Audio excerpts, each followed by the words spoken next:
bespoke radio for the masses. Headline edition, July 8, 1947.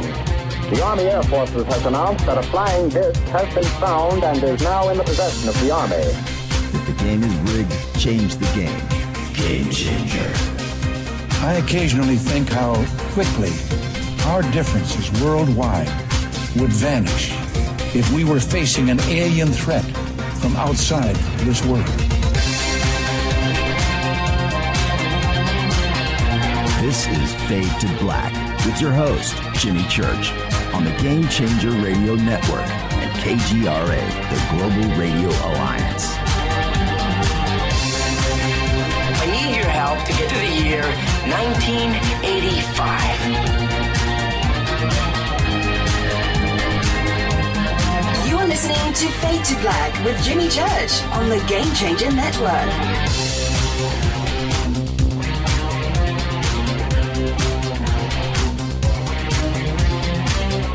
All right, welcome. Fade to Black.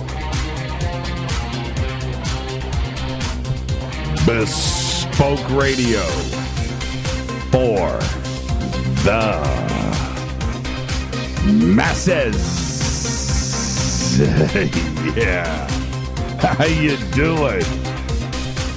All right, it's Thursday, April 11th, 2019.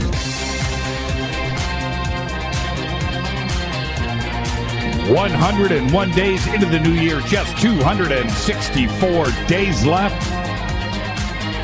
We are live from a bunker somewhere in the middle of beautiful downtown Burbank, California. And I would like to welcome everybody listening all around the world, all across the United States. Hither and thither, to and fro, back and forth, up and down, east and west, north and south. Far and near. This is Fade to Black for KJCR, the Game Changer Network, and KGRA, the Planet. I am your host, Jimmy Church. What is cracking, everybody? How you doing? It's Thursday night, Fadernight. Open lines all night long. The call-in number is 747-228-2051. Yep. All right. Couple of things before we get started. It's going to be great. I love hanging out with all of you on Thursday night. Just polishing up my Elvis glasses. I just saw him sitting here on the... These things are cool, man. These things are cool. All right.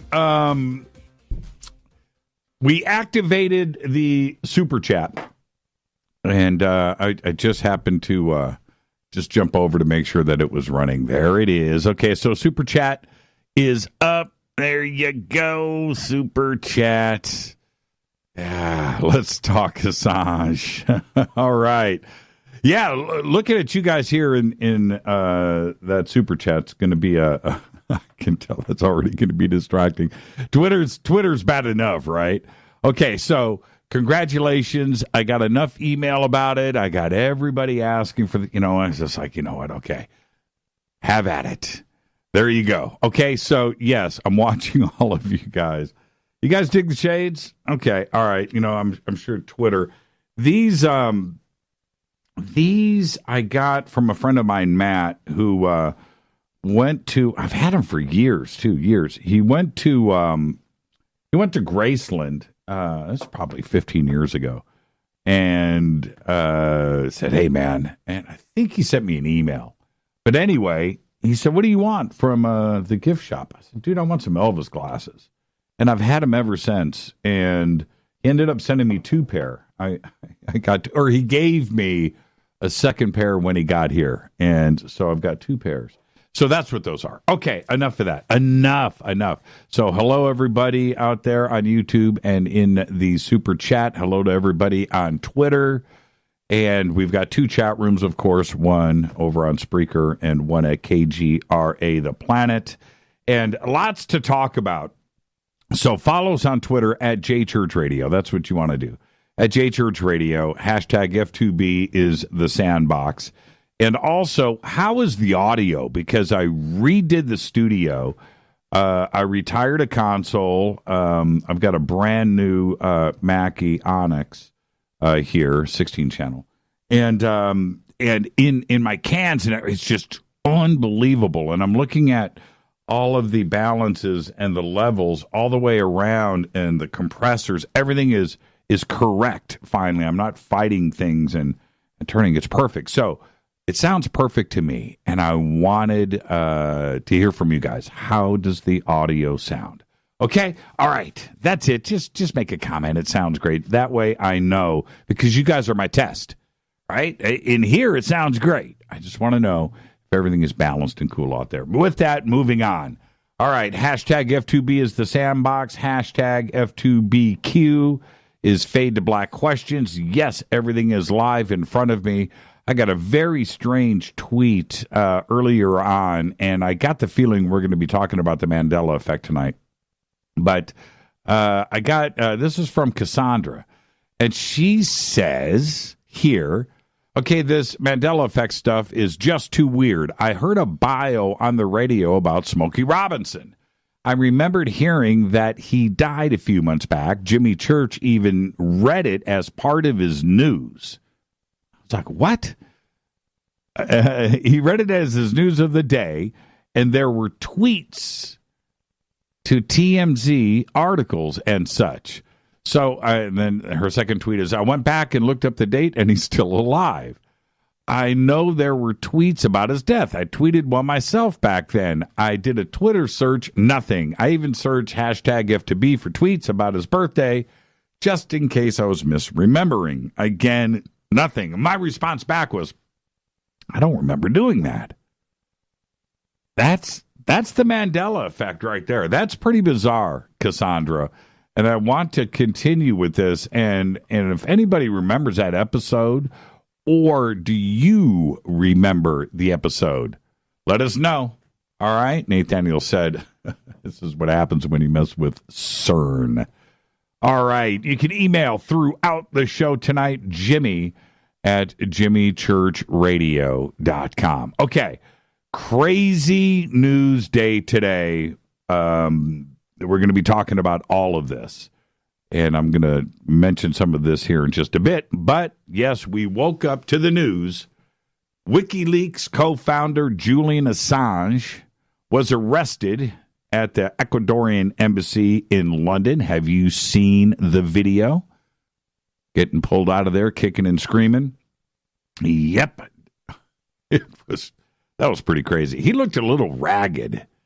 He didn't look like the Julian that we know. He looks a little ragged. Well, he took refuge, in the embassy back in 2012. That's 7 years ago. And he did that to avoid extradition back to Sweden over a sexual assault case. But that was dropped. And at the Westminster Magistrates Court today, they just straight out found him guilty of failing to surrender to the court. And now he faces U.S. federal conspiracy charges related to one of the largest ever leaks of government secrets, which he's got to get extradited. And I don't know how long that's going to take, but that'll be in response to allegations by the Department of Justice that he conspired with former U.S. intelligence analyst Chelsea Manning to download classified databases. Now, he faces up to 5 years in a U.S. prison if convicted on the charges of conspiracy to commit computer intrusion. Allegedly, he was helping her crack the password. Now, that's what the charges are. And this better not go into the journalism side of things. There's, I don't want that here in the United States. We've got enough issues right now with media and journalists and journalism and censorship and everything else that's going on. This is a crazy case. This is absolutely insane. This is like some of the biggest news. Oh, man. I don't know. There's so much that can come from this. So we'll see. We'll see how long he takes to get extradited. Or is this going to be some kind of expedited extradition? Will he not fight it? Will he just come here? I don't know. Also today, crazy news day. Federal grand jury right here in California indicted attorney Michael Avenatti on 36 counts, including embezzlement, wire fraud, tax evasion, bankruptcy fraud, and bank fraud connected to his alleged theft of tens of millions of dollars from 5 clients of his, one of them a paraplegic. And also, don't forget, in New York, he is accused of attempting to extort more than $20 million from Nike. And yesterday, they took his $4.5 million plane. Now, allegedly, that plane was bought, this is mentioned today, with the, it just mentioned the paraplegic. That was a $4 million case. He only gave that client like $150,000 or something. And there were some other things that were, but he took the $4 million and bought that plane. Bought that plane for $2.5 million. Now, that's what the court documents say. It still has to be proved.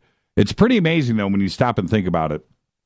Somebody that was poking at the big dogs, including Trump, you go and you do that for as long as you do, and you just better be ready for when they come back after you.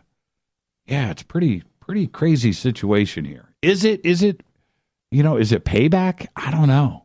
But man, they're coming down on him hard. Or was he just crooked from the word go? I don't know. We're going to find out. Now, on to all of the other big news today. Israel's Bereshit, the first privately funded mission to the moon, has crashed. I watched it live today. It was pretty. I didn't see it crash. Nobody did. But I watched their presentation live from the control room there in Israel. And it was exciting. It was exciting watching it. And then the telemetry went. It tried to perform a soft landing on the moon, and it would have made Israel the 4th country to do so.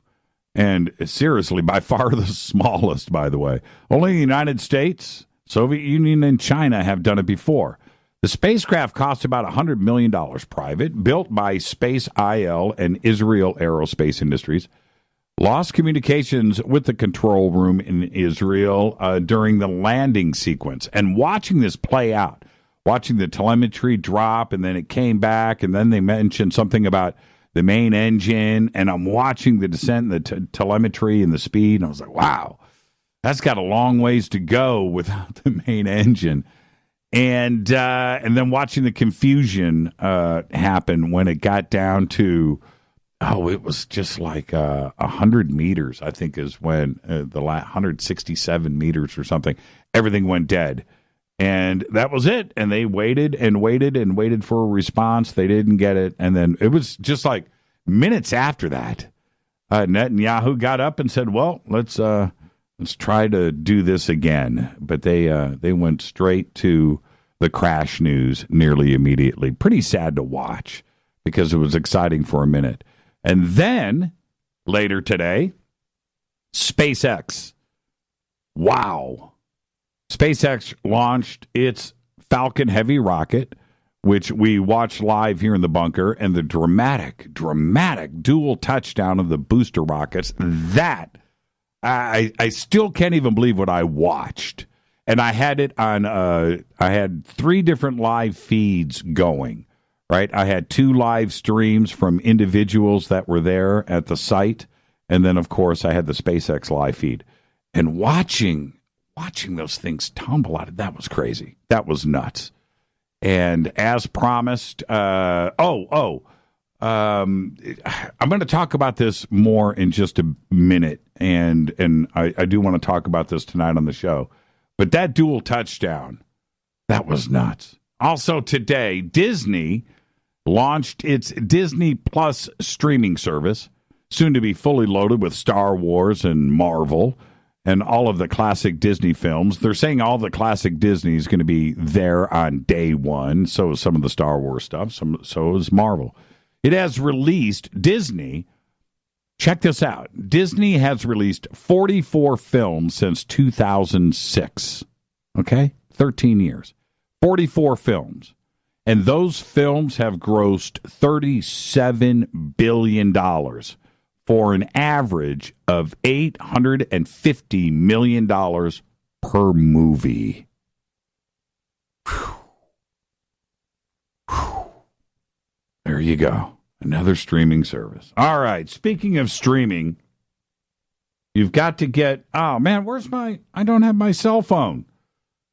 Rita, bring me my cell phone. I don't have my cell phone.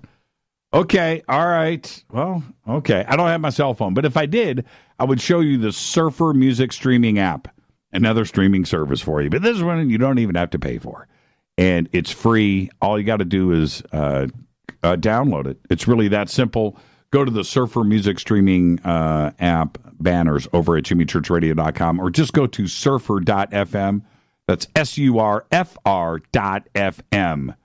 It's amazing. It's fun. It's cool. It's easy. And you stay private. And then you get to listen to music. It's really that cool. The Surfer music streaming app. All right. Our next event's coming up. Contact in the Desert, May 31st through June 3rd. In Indian Wells, Palm Springs, California, at the Renaissance Indian Wells Resort and Spa. Tickets and info are over at contactinthedesert.com. Then coming up right after that is our Soul Tech 2.0 conference. That is over the July 4th weekend at the Sunrise Ranch in Loveland, Colorado. And you can get all of your tickets and information that you need at soultechgathering.com. Also, go over to Facebook and just join our Soul Tech Official, because that's what it says, Soul Tech Official Facebook group page. It's right there. It's really cool. Okay. All right. Don't forget to subscribe to the podcast. It is just $2 per month. And I announced this last night on the show. The podcast is now commercial free. Okay. Now we've got over 1,000 shows there archived. We can't go back and just do commercial. It would just take it would take a month of Sundays to get that done. But from here on out, it is commercial free, just $2 per month, and we are going to be doing the same thing on YouTube. Of course, the YouTube live stream is live. This is a live radio show, so the commercials will be there. But the upload that we're going to do the next day will be commercial free. And, of course, all of our archives over at jimmychurchradio.com, when you become a member, all of the archives are available to you there, commercial-free, and are downloadable. So become a Fadernight today over in our membership section on the site. We're doing all of this for you. Okay, we're doing everything for you. This is what we're doing here. Okay, let's get the show cracking. Happy birthday to today, Jeremy Clarkson. Somebody I used to like. Today, he is 58 years old. Top Gear, one of the best shows ever on television. But I don't know the name of his new show, though. That Amazon show. What's it called? I don't know. I've never seen it. So, but anyway, Jeremy, for me, once he, punched at one of his producers or did what he did, I just don't dig that, man. I don't look at him the same, but his articles and everything else in Top Gear was something that motivated me for years. So I'm just going to do it here. Happy birthday, Jeremy Clarkson. On this day in history, 1970, on this space day, Apollo 13 launched to the moon. And 2 days later, an oxygen tank exploded, which created a new mission objective, which became to get the Apollo 13 crew home alive, and they did so. Happened on this day in 1970. Fader fact. Here you go. You ready? Fader fact. In 2014, a missing woman on vacation in Iceland was found when it was discovered that she was in the search party looking for herself. And that is your Fader fact. All right, today was a strange day for many reasons. Today was a strange day, and it's like this. I watched Israel fail their attempt to land on the moon. They made it to the moon, but it crashed. Okay? So that happened, and it was a strange thing to see. But it's not what you think. Right after that, I watched the SpaceX Falcon Heavy launch, and that was successful. But that wasn't the most amazing part. In what seemed like mere seconds after seeing everything up in space, the booster rockets came back and landed together. In fact, it seemed like they fell back to Earth. All three sections landed safely. The whole Falcon thing from launch, it was incredible to see. From the whole thing, from launch, it took like 10 minutes. Tops. It was crazy. It was insane. And it was very, very fun to watch. But watching those booster rockets fall out of the sky, just and then land in tandem, in unison. It's like, wow, how did we get here, right? But this is the thing. This is what I did before, in between, and after the Israel-U.S. Space Day. I watched a few episodes of Magical Egypt with John Anthony West, the original Chance Gardner-directed Series 1. And it really put things into perspective. And here's the thing. 5,000 years ago, Egypt really had it all figured out. They did. They really did. And I just started to think, and I'm watching ours, I'm watching what we're doing and crash landing on the moon and Falcon Heavy and just crazy technological day. Makes you proud, right? But how is it that we were not flying to the stars 2000 BC? It just doesn't make any sense. Now, you need to follow me on this, because the Egyptians had a total grip on things by 2600 BC. A total grip. They're building the pyramids.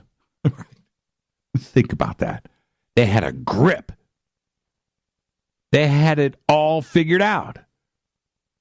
So much so that Greece wouldn't rise from a collection of villages for another 2,000 years. Now, let that sink in for a second or a minute. Let that really sink in. When you really, really think about it, it just doesn't make any sense at all. If you go from year zero to today, year zero, the crucifixion, the fall of Egypt, you go from year zero to today. That's 2019 years. What was going on around year zero? Well, nothing. Well, Egypt just fell to the Romans, right? Cleopatra's dead. But the tech and the knowledge, right? If you back up, think about that for a second. Year zero, the technology and the knowledge at year zero to today. Now, back up off of year zero, 2,000 years. Just back up. Back it up. What is different from year zero to 2600 BC? What's the difference? You go to, that's 2,600 years. Not much. Seriously. How is it that we can go from year zero to 2019 and watch those booster rockets fall out of the sky and land? And you back up to the 2600 BC, they're building the pyramids, and 2,000 years up to Greece. 2,000 years. It's a crazy, I don't get it. And as a great of a day as it was today, watching the attempted moon landing, the Falcon boosters landing in tandem, we should have been doing this a long, long time ago. And I'm being very, very serious about this statement. You need to just let this sink in for a second, because by 1900, just over 100 years ago, we're using steam engines. Yeah, we had trains. Electricity was the new thing, right? That's 100 years ago. 100 years before that, we weren't much ahead of where Egypt was 5,000 years before that. Yeah, telescopes, but, we had little things here and there, but there was not much difference. Sure, we've come a long way in the last century, and it's exciting times, to be certain, right? And I understand that. But just imagine where we'd be if Egypt had kept their foot on the gas. They let it go. They let their foot off. They went into cruise control.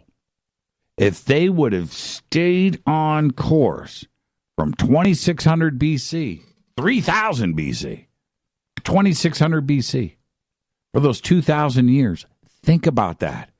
Greece, that collection of villages, would have been watching Egypt launching rockets. Think about that. It's unbelievable. But it was a great day. It was an amazing day. What a letdown for Israel. I really, honestly, when they flashed that picture up, the selfie that their lander had taken, I thought, wow, here we go. The next shot is going to be right there, right? Where were they at? The Sea of Tranquility, I think, is where they were attempting to land. And I was like, wow, what are we going to see? This is great. And, what a letdown. But then Falcon X. And watching this stuff, I was intensely wrapped up in this. And it's a very, very proud day. It's a proud day. So Elon Musk has a lot to look forward to, SpaceX and the performance of all of that. And I guess we're going to be using those to get to the moon here in like 3 years. Think about that. All right, it's Fadernight. Thursday, open lines all night long, 747-228-2051. And as I click, I just did that. You saw me do it. I just clicked on open lines and open up the phone lines, and here they go. All right, so let's start banging them through. When I come back after the break, be taking your phone calls. All right, now here are the rules. When you hear my voice, when you call in, you're not going to hear a dial tone or a phone ringing. You're going to hear my voice. Then I'm going to put you on hold. It's going to go silent. So that's the good news. But then when you hear my voice, come back and say, hey, who's calling? Turn your radio down. Okay? That's all you got to do. Show us that courtesy. This is Fade to Black. I'll be right back.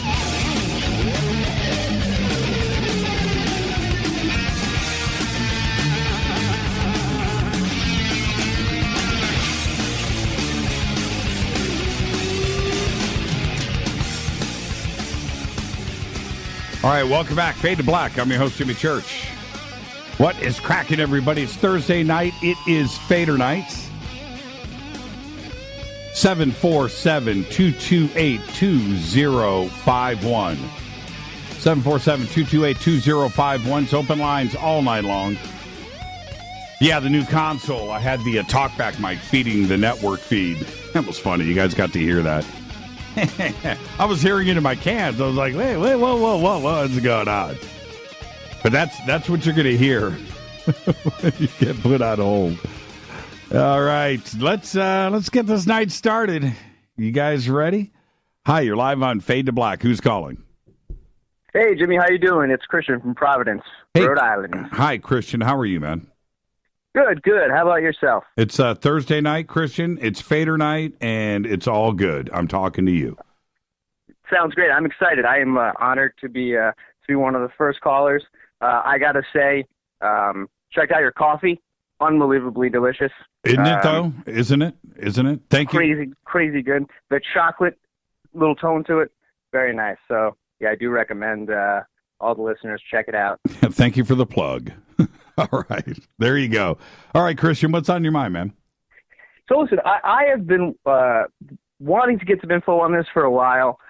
You're a guy who's in the, knows all the people. You've talked to Richard Dolan, right? You just had him on recently a couple times. Mm-hmm. I have had, I've always been very interested about the follow-up with Anonymous 2013 Citizens Hearing on Disclosure. Are you familiar? Do you remember Of course. when he interviewed Anonymous? Right.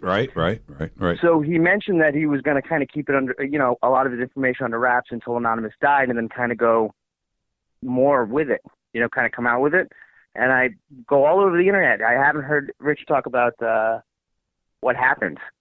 Yeah, and I've okay. I have when it comes to Anonymous, I've had most of the principles of Anonymous on this show. Okay, so the founder of Anonymous and the great, Greg Hausch and Gabriella and the whole crew has been on the show multiple times. And, not those folks. Okay. Then what are you referring to? Because Richard and I have talked about Anonymous a lot.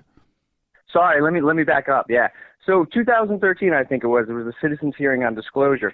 During that time, they aired a video of Richard Dolan in a hotel room who was interviewing a gentleman who wanted to remain anonymous. So when you go on YouTube and Yes, you're talking about, and I'll think of his name here in a second.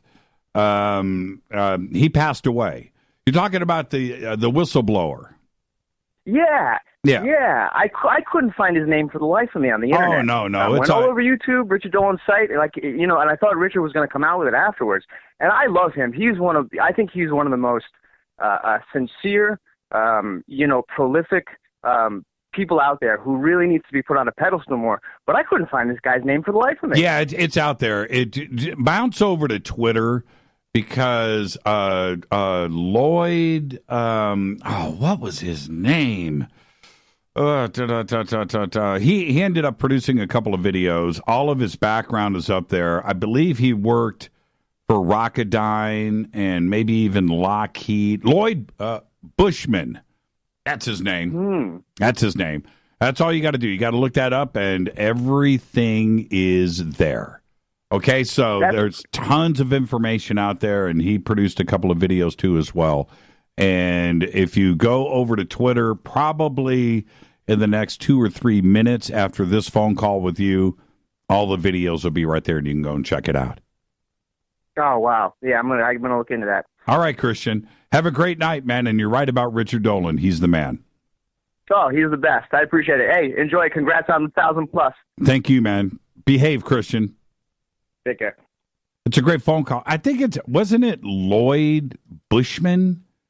Right? Am I right about that? Somebody get that up there. Bushman. I'm trying to think of his name, but yeah, I think it's Bushman. All right. Let's get it up there on Twitter and somebody pop up the videos, but there should be enough of it, especially if you just look up Bushman, whistleblower, UFOs. It'll all be right there. Hi, you're live on Fade to Black. Who's calling? Hi, this is Kay, and I'm calling from Detroit. Hi, Kay from Detroit. What's going on? Hey, Jimmy, how you doing? I watch you all the time. Thank you so much. Yeah, I appreciate your program and love your show. And I was calling about a year ago. I was looking out my back door when I was letting my dog out at 3 o'clock in the morning, and there was a dragonfly-shaped craft that flew past my backyard. Even though it was going towards Metro Airport, it wasn't going in that direction. It was going from east to west. And it had 4 wings, 2 wings up, 2 wings down, orange lights all the way around every wing and the craft itself. And it probably passed in a distance of 3 miles in less than 2 seconds. How big was it? Do you remember? Yeah, I would say it was probably about the size of, not quite as big as like the jets that would go over going to Metro, but it was only about 200 feet in the air.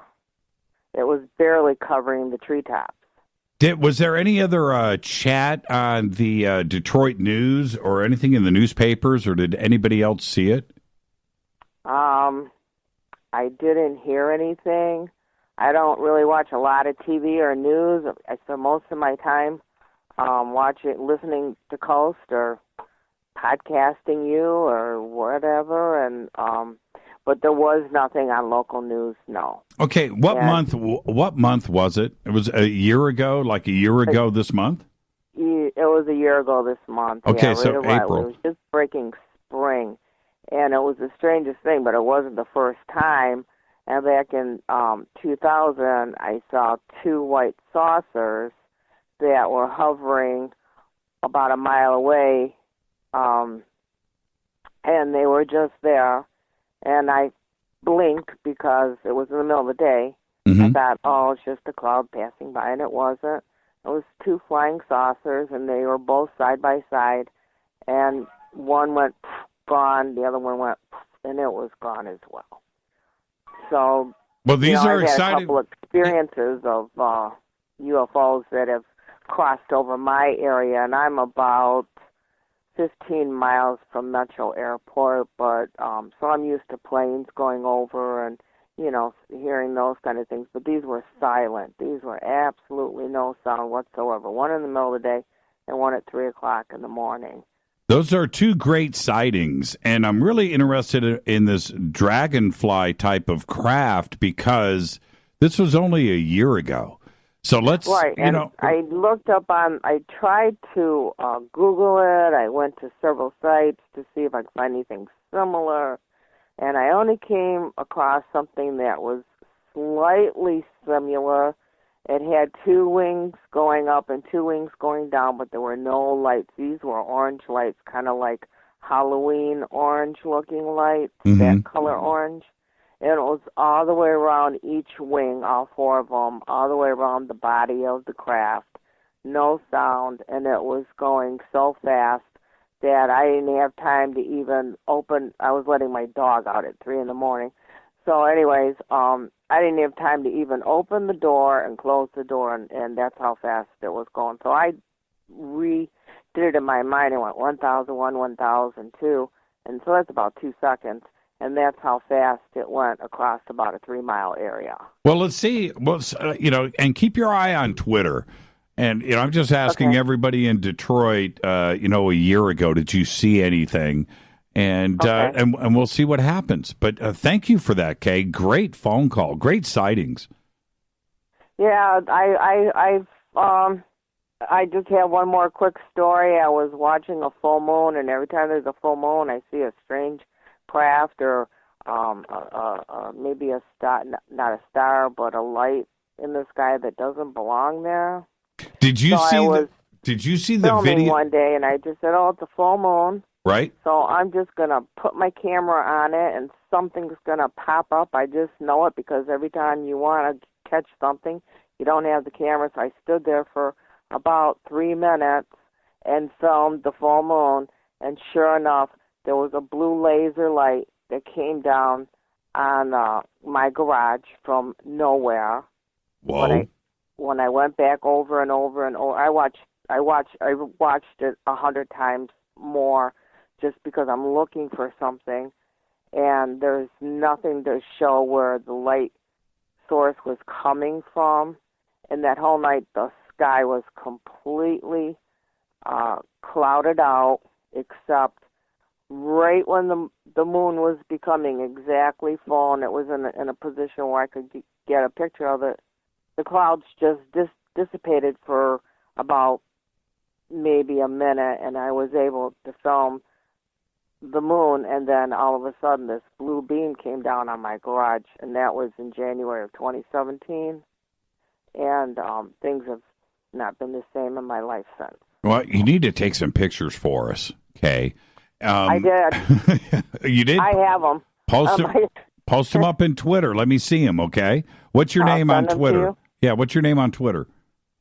You know what? I'm not on Twitter, but I'm going to be. Okay. Well, I just kind of shy away from social media because I'm real busy. I rescue cats, and so I'm just really busy. But these things have taken place in my life in the last couple of years, and so I just wanted to call in and let you know that I appreciate your show. I watch it every night, and you've changed my life. Thank you, Kay. All right. And behave and send me those pictures to my email, jimmy@jimmychurchradio.com. Okay? You know what? I will do that. Thank you, Kay. Okay, you're welcome. All right. From the Motor City, that was Kay. Thank you for that. But that whole dragonfly comment, and you guys know where I'm coming from when it comes to like the dragonfly drones and that whole trip. So yeah, that part of it is pretty cool. You never know, right? You just don't. Let's keep the phones going here. Hi, you're live on Fade to Black. You're live on Fade to Black. Who's calling? Right on, Jimmy. This is Brother Bob Noxious from Edmonton, Alberta, Canada, my man. How are you? I'm doing good, Bob. How are you? Well, I'm doing well. First-time caller, long-time watcher, listener. I'm sitting here with my son, Soren. He's 12. He's hooked on you, too. What's his name? Soren. Thorin. Tell him Soren. Tell him I said yo. He's watching you on the TV in the other room, so he just heard it. All right. There you go. So, What's on your mind? I got a tragedy and hope story, man. Okay. So you know the book Tragedy and Hope, right? I've heard of it. I haven't read it. So it's been, good Lord, man, it reads like it's just like 1,387 pages of data and statistics. It's a tough read. Okay. So anyways, I listened to. I'm not a big reader. You know, I'm 52, grew up probably doing the same stuff that you did, and so I like to listen to books. And so I listened to Tragedy and Hope 101, and it kind of tears it apart and gives all the good parts. But what happened was, one day, I'm looking through my phone, and for some reason, it took me on to Amazon. And it said, Tragedy and Hope, 1 copy available. Do you want it? I'm like, holy cow, man, yeah. I've been trying to get this book for over 2 years now. Mm-hmm. And the libraries don't carry it. It is not available. It's out of print. They originally burnt or destroyed the plates in 1968. Mm-hmm. It was printed in the year of my birth, 1966. So anyways, I say, yeah, I'll take that book, man, right on. I've been searching for it. I've been talking with my friends about it. I think I heard about it on Alex Jones or something maybe.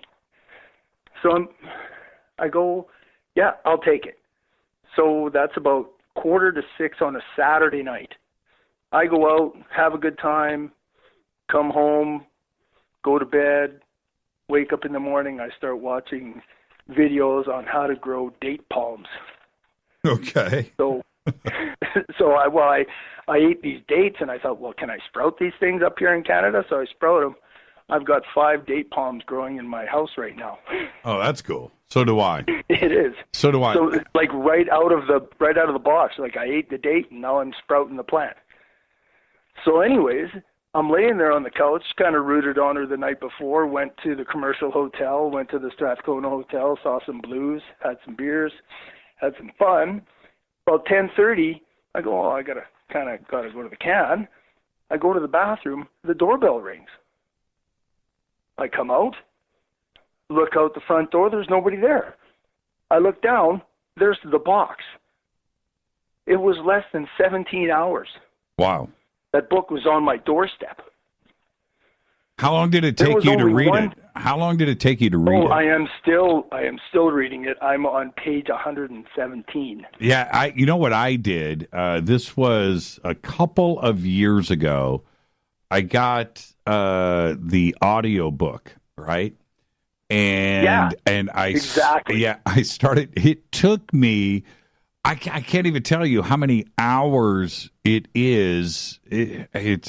But I think 58 hours. Yeah, something like that. It says on the bottom of my talk-to-speech thing, it says 58 hours. Yeah, 58 hours. Because it was in like 7-hour sections. And so I gave it I gave it a whirl for a couple of nights. It's pretty tedious. It's pretty tedious. It's beyond tedious. Yeah, because it's like day to day. So on April 13th, and then April 14th, and then April 15th, But yeah, I did. I'm going to have to go back and I forget who did. Well, you gotta read Tragedy and Hope 101 because it's a much shorter book, and it only gives you the good parts. It's like the Cole's Notes or the Cliff Notes. Yeah, there's another book similar to that called The History of Everything. And that was written a couple of years ago. Equally as tedious, though. Cool. But not quite as dense. So my question is, yes, I got a crazy question for you. What is going on in Amazon for them to have that one book 17 hours away? It came from Oshawa, Ontario. Right. And I live in Edmonton, Alberta. Right. Do you know how far that is? Right. Well, look, this is far, man. I don't get it. Like, how did it get to my house in 17 hours? Look, what was Amazon? What's running in the background? I know. What logarithm is following me around, Jimmy? Bob. We order stuff. Rita and I will be. This is no joke, right? We'll be, on our back porch and we'll be looking around. I'll give you an example. Okay, she goes. Rita says, "You know what? Let's put up some fairy lights around the fence on the patio. Let's put up some fairy lights." And it's like 5:00 in the evening. I said, "Okay." So she's on her phone, right? And she goes, "Okay, I can get 133 feet of fairy lights for $19 free shipping." And I was like, "Okay, all right, I guess. Solar powered, right?" I was like, "Okay." Boom, she orders them. 8:00 in the morning the next day. Amazon. I know. Delivering. But you guys are in LA though, right? But it doesn't matter. It was like 8 hours. They got to process the order. They've got to box it. They got to put a label on it. It's got to go into a truck. It's got to, wait a minute here. I didn't even have enough time to change my mind. That's exactly it. So there's some serious mathematical equations going on in the background that's keeping track of us. Mm-hmm.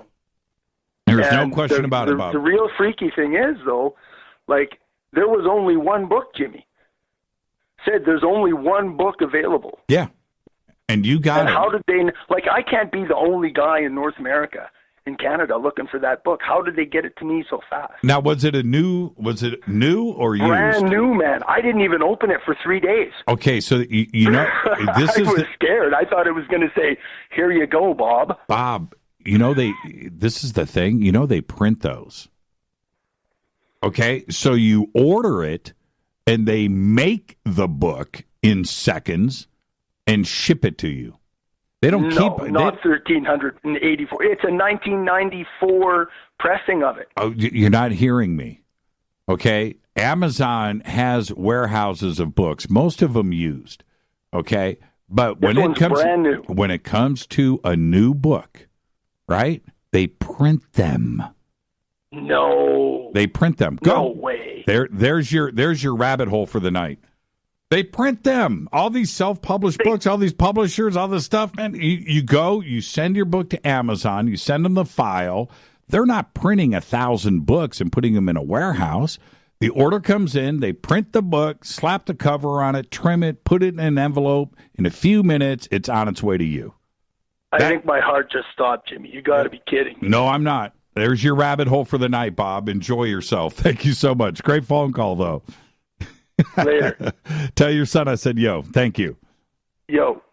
And this is the thing, and thank you for that, Bob. This is no joke. All the stuff that goes on with Amazon these days when it comes to book publishing, they print those to order. That's how it goes down. They print them to order. So think about that. All right, let's go back to the phones. Hi, you're live on Fade to Black. Who's calling? Jimmy, it's Kimmy from Ormond by the Sea, Florida. Hey, Kimmy, how are you? I'm great. How are you? I'm doing great. It's Thursday night, Kimmy. I know, your favorite night. It is. Mine too. Especially when you call. What's on your mind? I wanted to thank you profusely for River Moon Coffee. That's the second call tonight. Okay. Yeah. I know, so right? You know what? See, this is the truth, Kimmy, and then we'll get to the reason why you called. But the coffee is so good, I cannot be a big enough, loud enough hype man. I can't. I know. And I know, Me either. I know that no matter what, I know that the coffee is going to exceed anything that I say about it. It's really that good. It's absolutely amazing coffee. And now that you said that, I'm going to take a sip and say, what's on your mind? Don't forget that. Perfect. All right, Kimmy, what's on your mind? Perfect. I just want to say thank you, number one, for taking my call, and for having this show. I never in a million years thought that there would be so many like-minded people with the same kind of, what the hell is that, kind of, on any level. Right. I had no idea. Right. My husband, Chuck, turned me on to you a few years ago, and I'm a huge fan, great big huge fan. Well, we're even thinking about coming over to Colorado. Yeah, well, and I hope to see you there. And what's really great when I hear you say that is it's a very simple thing, that this show was from the very beginning was just about the things that I like, that I'm interested in. And whatever it is, whether it's, drinking coffee or heavy metal music or Egypt and the pyramids and time travel and yeah, right, tacos and UFOs and conspiracy and all of these things. These are, what I enjoy in life. And if I just went down that road and pursued these interests, that there would be others out there interested in the same things. That's it. Yeah, but it's your interest and your how interested you are. It's infectious. You get so excited that you can't help but know that this is real. This is not some fake dude on a radio show. My dad had a radio show, and I would listen to all kinds of people call in, and you could tell when they're fake. You can tell. You are the real deal. Thank you for that, Kimmy. Thank you for that. And I really mean that. And, you're part of the family. You're here. And I want to thank Chuck. I want to thank Chuck. But, that's what this is. It's the spirit of the family and the friendships that we have built. When I go out and I get a chance, like you said, Colorado, I get to go and hang out with all of the Fadernauts. I pretty much, unless it's somebody that is brand new, I know everybody by name, right? And I believe it. And they know everybody else, and it's totally cool. It's totally cool. I know, and I do. What's crazy is I actually, through all the time of listening to all these different people that call in, I actually feel like I know these people. It's weird. I've never really felt that before, where I'm never going to see these people probably, till we come out to Colorado. But I mean, I feel like I know them all. I know their story. I know it's an intimate thing, and there's not a whole lot of, there isn't any other show that shares that. So you rock. You totally rock, and you really do rock. Thank you, Kimmy. And enjoy the rest of your weekend, okay? Go spend some time with Chuck, and thank you so much. Thank you. Thank you. Thank you, Kimmy. That's a great phone call right there from Florida. And with that, let's take our break. This is Fade to Black. I am your host, Jimmy Church. It is Thursday night. It is Fadernight. Open lines all night long. If you're on hold, stay right there. I'm going to get to everybody after this short break. Fade to Black. Follow me on Twitter at JChurchRadio. Watching this YouTube chat is off the hook. Thank you, Kevin.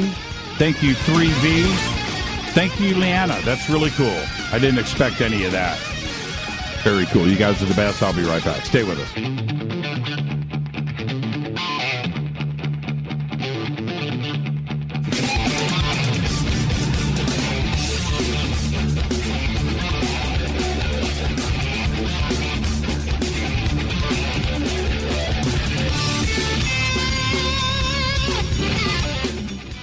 Welcome back, Fade to Black.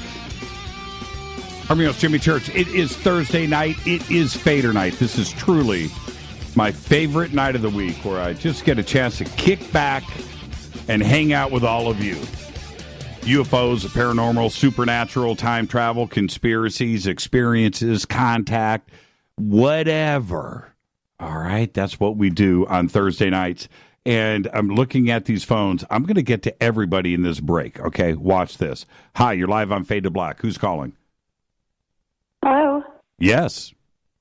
Hi, Jimmy. This is Terita. How are you? Hey, Terita. How are you? Take me off a speaker, will you? Yeah.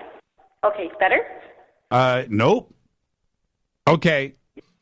Can you hear me? Okay. We're live on the air, Terita, so let's just ignore that. How are you? What's on your mind? I'm good.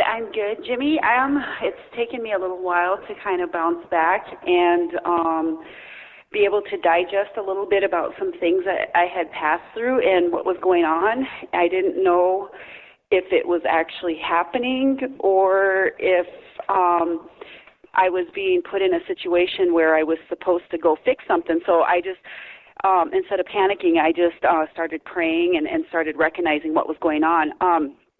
A couple weeks ago, 3 weeks ago or so, I was out to a friend's house and they were fixing their water lines, and I was inside and all the power got knocked out. And didn't think anything of it really. Thought maybe it was just an electrical thing at their house. Well, anyway, I go outside and I look over to Bear Butte, and it looks like it's like erupting, or there was like this big, huge, hazy cloud around it. It looked like fog.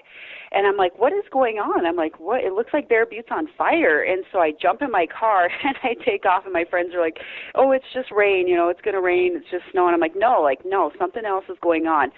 And so I take off and I start driving towards Bear Butte, and all of a sudden all this fog, it just descends on top of the Black Hills, like all around us, and it's heavy. And I'm like, what is going on? Something is really weird happening. I didn't really digest that part. I just knew that something strange was going on. And so anyway, after all that fog lifted, it stayed on top of us, and it just sat there. It was dense. Nothing was moving. It wasn't swirling. It was just sitting there. And I kind of started panicking a little bit. I'm like, what's happening? And I was out on these country roads, and I was kind of researching. I was driving around. I'm looking, and I'm seeing all these county workers out there fixing all these electrical poles. And I'm like, okay, what's happening? I'm not going to go into a lot of the detail on everything, but there was people. There was none of my. I couldn't really reach any of my friends. I was like stopping by at my friend's house to go check and see, like, hey, did you guys see?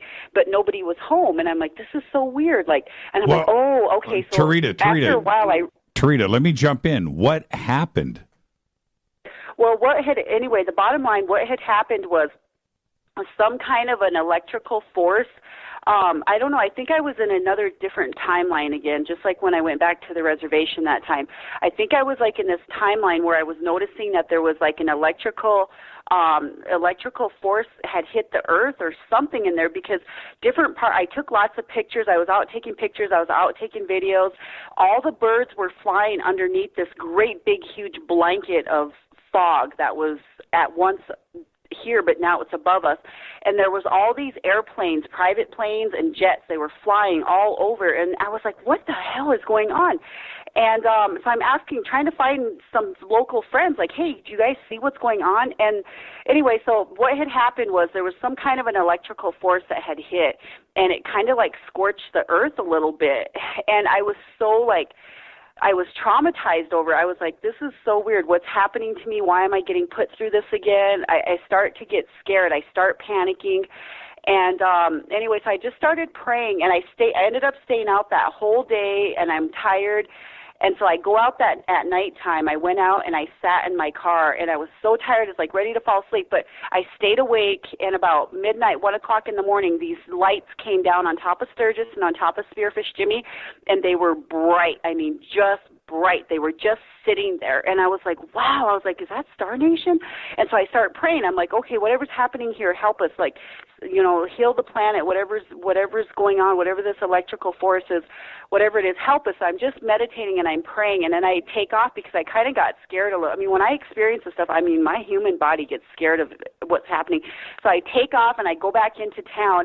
There's hardly anybody in town, and all that girl that just got off the phone with you, she's talking about those orange lights, or the girl before that was talking about these like Halloween orange lights. Well, that's how the whole town, Spearfish, was lit up with all these orange lights, and so was Sturgis. There was nobody on the roads except for a few semis. I get back into Spearfish, and I'm panicking. I'm like, what is going on? Something's happening. And that light was sitting right above Spearfish. It was just sitting there. It was so luminous. And I'm like, oh my gosh, like what the hell's going on? So anyway, I had taken a bunch of pictures that day, and I started posting them on Facebook. So that next day, I go home, I go to bed, I get up the next morning, and the whole, like, that cloud is still up there, and there's all these planes flying around. I'm like, what the hell's going on? So I'm snapping pictures of all the planes. I'm like, okay, I'm going to get pictures. And I go start driving through the hills, and I see all these trees are just burned, like scorched, but not from the ground, but they're like scorched from the top into the insides. And I went back up to Bear Butte, and the buffalo, even they were like scorched, and they were standing inside the snow, and that's not like them to do that, but they were like standing in there. I got out of my car, and I walked up, and they were just looking over at me, and so I told them I was going to pray for them to be okay.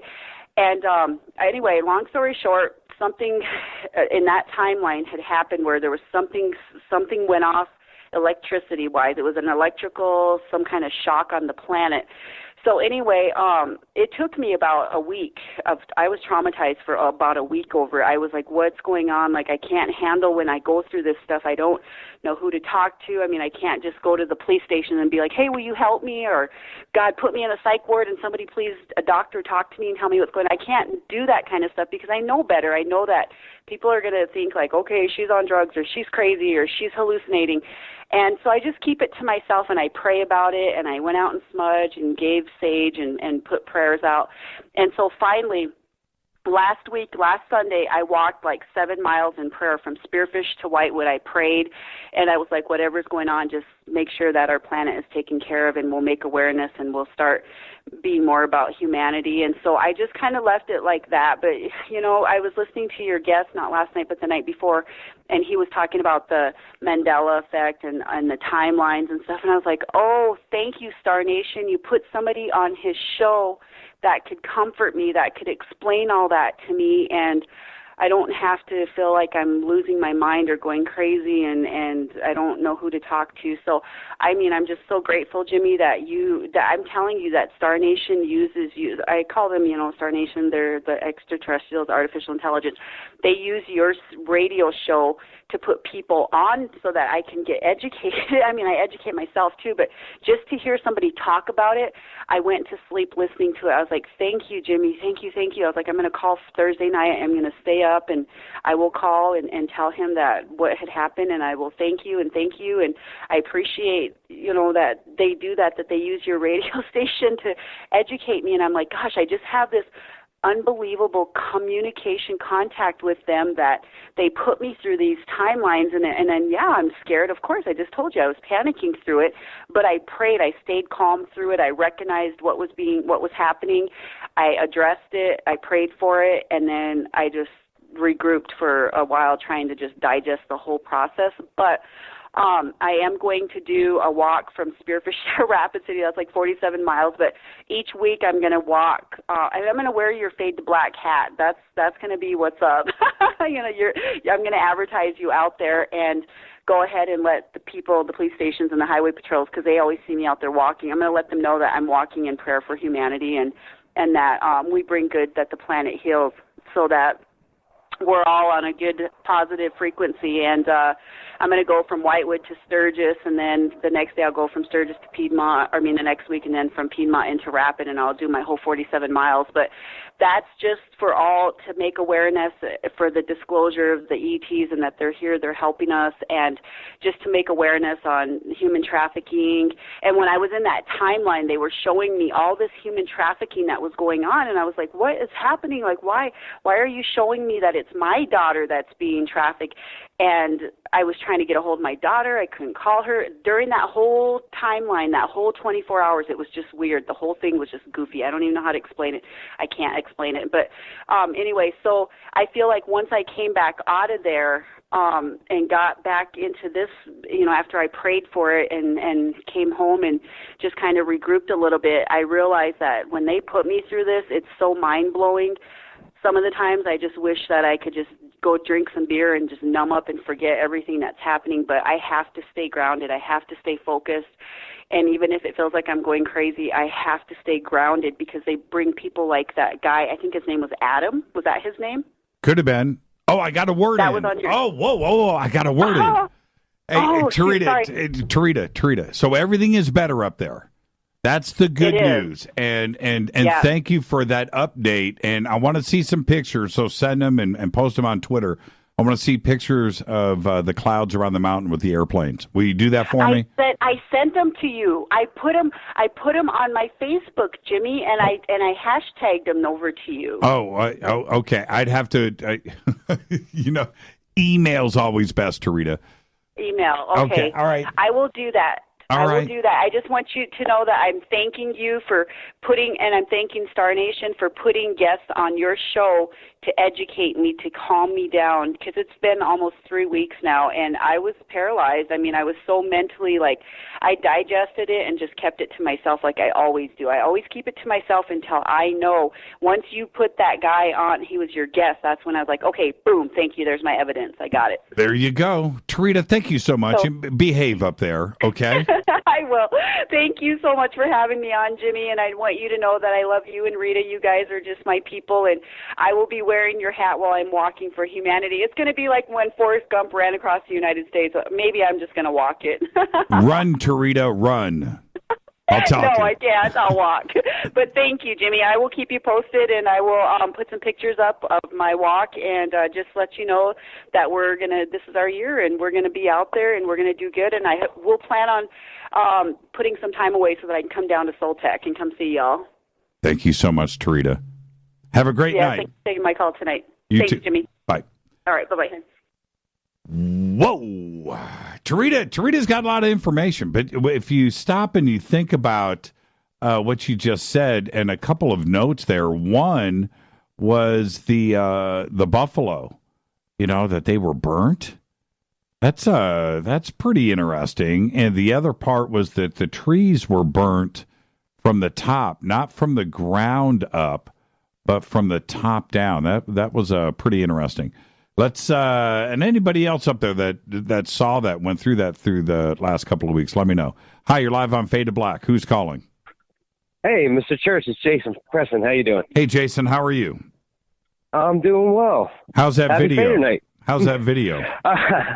You want to jump right into that, or do you want the complete story? Because it's a doozy. Well, yeah, we only have so much time before the break.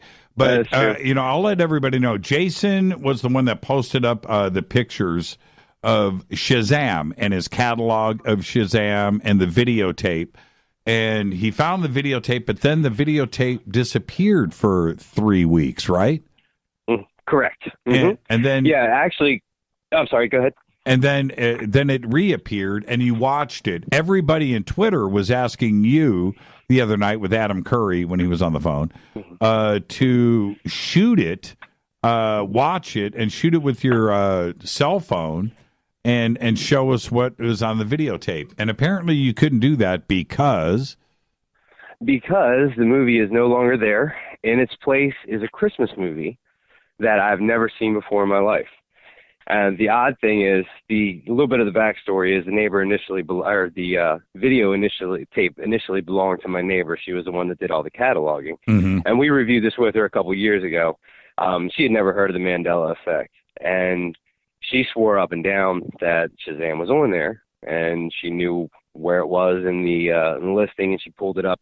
When we initially watched it together, she freaked out because she never kept Christmas movies on anything other than tapes with Christmas movies. And if you even look at the index that I had posted, there's little notations for the Christmas movies. Mm-hmm. So here we expected to find Shazam. We were all getting ready for it, and she lost her mind when in its place was a random Christmas movie that neither one of us had ever seen before. Mm-hmm. And the movie picks up shortly after the title card. So I have no way of knowing what the title of this Christmas movie is. It's a cartoon. I've never seen it before. And it was a big old egg on my face for this movie, because I was... It was really upsetting, and I think the part that was missing was I never called you back to tell you what I found because I think my initial call to you several years ago, I was at the point where the tape had disappeared, where we went and she found it, turned around, the tape was gone, and then 3 weeks, but I never made the call back to tell you we had actually found it. So that was my fault for getting everybody's hopes up that the movie, that Shazam was actually on there. So once again, the Mandela effect wins. I know, like right? You can't every time you get close, it's like if you don't play your cards right when you're researching this stuff, it's like something pulls the rug out from underneath of you. One day somebody's going to nail it, but they are going to have to. I feel like it's almost a contest, Right. They're going to have to meticulously note everything. I just wonder if the tape would have never been sat down, and left out of sight. What would it have been on there? It was extremely frustrating, but this is the closest thing I have to like any type of proof that it ever existed, because there's no reason that Shazam would have been written down, and there's no reason it would have been written down on a tape, except for the fact that at some point in time, in some reality, in some timeline, that movie actually existed, and everybody remembers it. She remembers it. She's a 70-year-old woman who has no concept of what the Mandela effect is, doesn't know about parallel dimensions, doesn't know about any of that stuff, and she remembers Kazam and Shazam. I feel like it's just it drives you nuts to the point where nobody really believes you.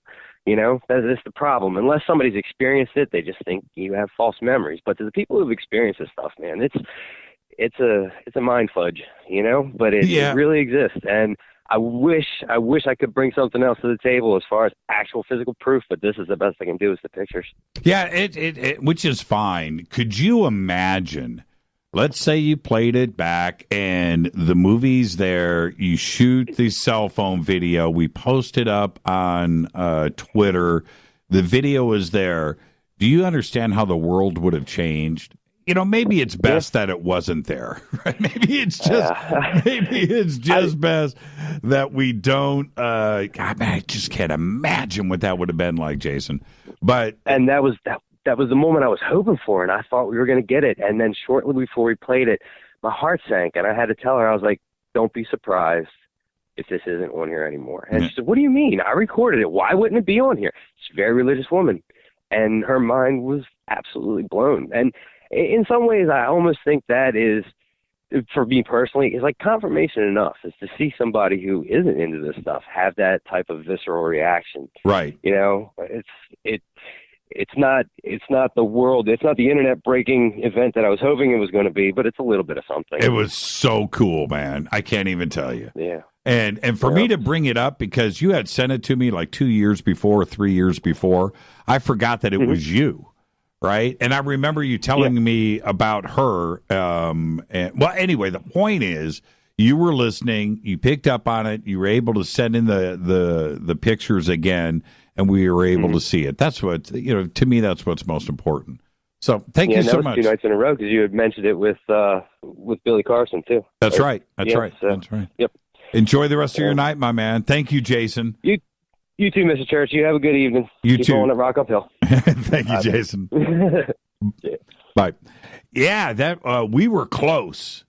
We were so close to having the whole Shazam thing resolve itself. Wouldn't that, but could the world have handled it? That's the question. Could the world have handled that kind of situation? Let's go back to the phones. Hi, you're live on Fade to Black. Who's calling? This is Neil Williams. Neil, how are you? All right, you doing, Mr. Church? I got a question. I was listening to your episode with Billy Carson, and my question was, how much of the there's a hieroglyph with the pyramids that showed it showed like a picture of what looked like a flying saucer, a ship, and a ship on the hieroglyph. Yes, in front of the Sphinx. So, what's your question about it? Right. Is there a connection with what he was speaking about, saying that in the book of the Emerald Tablets of it being a ship that he believes is underneath the Sphinx? Well, yeah. I don't know if we made a direct connection with that during the show, and I don't know if he has.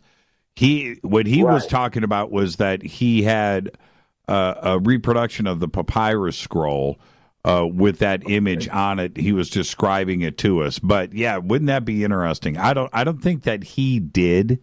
That's my memory, but I'll refer back over to Twitter. And you know, everybody on Twitter's got a better memory than I do.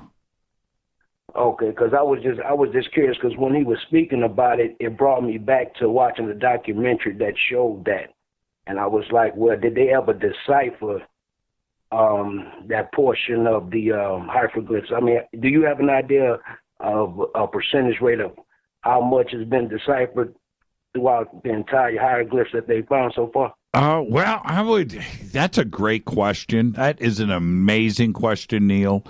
I have asked pretty much directly that same question, in that, has everything been cataloged, and is there a reference point to everything that is on every wall, everything in the Valley of the Kings, all of the pyramid texts, all of the coffin texts? You know, when you go to the Met in New York, they have a papyrus scroll there that goes the length of this room, and I would bet to say it's at least 50 feet long, unbroken, goes all the way down. And you walk, and it's about a foot tall, maybe 16 inches tall, 50 feet long, and you can start at the beginning and walk. And I'm just thinking to myself, what does this say? And is there, has it been transcribed? And when you think about Karnak and Dendera and all of the tombs and, the pyramid text, has all of it, Edfu, right? The builder's text, the builder's wall. Has everything been documented, and is there a source for that, including the calendar?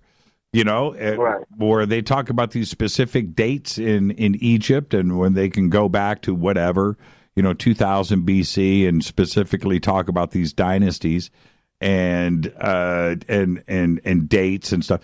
Well, where is it, and where's the proof of that? How much of it is out there? So I ask the same things, Neil. I really do. I never get a firm answer, by the way. So just so you know. I appreciate the show. Yeah, thank you, Neil. Excellent job, Mr. Church. And have a great night. You too, thanks. It's a great phone call. And it's really a bottom line situation when we talk about things like this, which is, and it's a very simple point, how much of it is documented, how much of, when we talk about, I mentioned today, timelines about BC and so forth, right? Well, in that respect, when somebody says 3000 BC, 2600 BC, 2650 BC, 2000 BC, where are the dates coming from? Where are they coming from? Because it's not like the calendar that we have here. It's not 2600 BC, according to their dating of the pyramids. It could be 8000 BC. I'm just saying. This is Fade to Black. I'm your Jimmy Church. Thursday night, Fadernight. More of your phone calls are next. 747-228-2051. I'll be right back.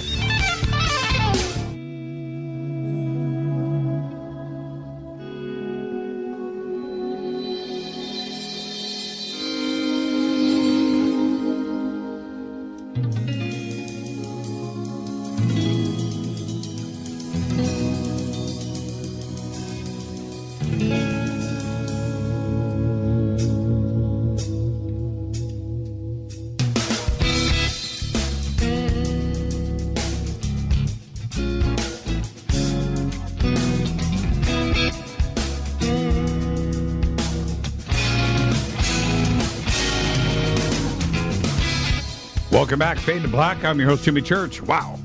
What a great night. Fadernight. Open lines all night long. 747-228-2051. Bouncing around between this YouTube Super Chat and TweetDeck and trying to keep up on all of this and then glancing over at the chat rooms and trying to keep up with that. It's a bit much, but you guys are having fun. And so let's keep this going. Let's go back to the phones. Hi, you're live on Fade to Black. Who's calling? It's Deet. Deet is calling tonight. Hi, Deet. How are you? Pretty good. How's it going, Jimmy? It's Thursday night, Deet, but you knew that. I did know that. Yeah, right. So what's on your mind tonight? Jimmy, I wanted to ask you, what's your take on the whole hybrid topic? Well, it depends. I have many views on it. I'll say this: if I'm going to go hybrid, I am firmly in agreement that something happened about 200,000 years ago. I think that definitely there was a hybrid program going on, and things changed. I mean, I think scientifically, we can all agree on that. And I would even say that geneticists and scientists that are looking at the DNA question, and they go and they look and, you know, the chromosome count and the pairs and why we are so different and how we just appeared here is something that what is that? Is that you? Wow, that was absolutely bizarre. Okay, all right. Man, that was weird. That came out of nowhere. So there's that part of it. Now, Is there something going on today? You know, I don't know. Maybe, you know, so you tell me what's going on with the hybrid stuff. Well, what I can tell you about the hybrid stuff is that the hybrid thing that's going on right now is a culmination of a very, very large-scale plan that a bunch of ETs put together, mostly within the Federation, but some outliers too, to sort of bring humanity up into a more ascended state on the planet and mentally. And now we're already in the midst of that, because we've reached the threshold where there's like a frequency threshold of Earth that needed to be reached before certain souls could incarnate here, and we've reached that threshold. So now a lot of beings around the planet have started to physically make efforts to have a lot of hybrids on the planet via surrogate parents and a couple other means, but mostly that one. And if how would we find the markers in the DNA that would show something like this happening? Well, I would say the most basic markers you can look for is a large amount of new mutations. There's going to be a lot of markers for psychic ability that are on, but in mainstream science, you haven't yet identified those markers. So I would just say try to find people that have a large amount of mutations in a relatively short amount of genetic time for their family. That'll usually be the dead giveaway. Right. And what could we handle? Look, if science started to see this, where there was a definite proof of something, how would the world react? And see, that's an excellent question. That's why this was such a big plan, and a whole lot of planning went into this, because you know, humans tend to react certain ways, especially fearfully. But the way that we've planned and set it up is so that it's going to be so gradual that even if people see it, you know, and start to feel like, oh, this is strange, I don't really understand it, it's going to be so gentle and gradual that it won't really scare you. Because all the hybrids are going to be inhabited by souls that have good intentions, at least preliminarily. You know, people's natures can change as they grow, but generally, like, we all come here to Earth just to help. So even if you meet a hybrid, especially one like myself, we just want to help. We are strange, yeah, and we're, you know, alien, but we just come to help, and we can show that. I'm listening. We can show that. Oh yeah. Well, this goes into like sort of everything, because every hybrid that's coming into the Earth right now, they're bringing their skills too. Like when you meet the average starseed, they'll tell you that they can remember things about their past life, but it's harder for them because they're human incarnated. But for hybrids, it's much easier for us to bring over the memories and the abilities and the skills from our past lives. So we'll be contributing to all the fields that humanity currently knows of, and we'll be making a couple new ones in the scientific fields.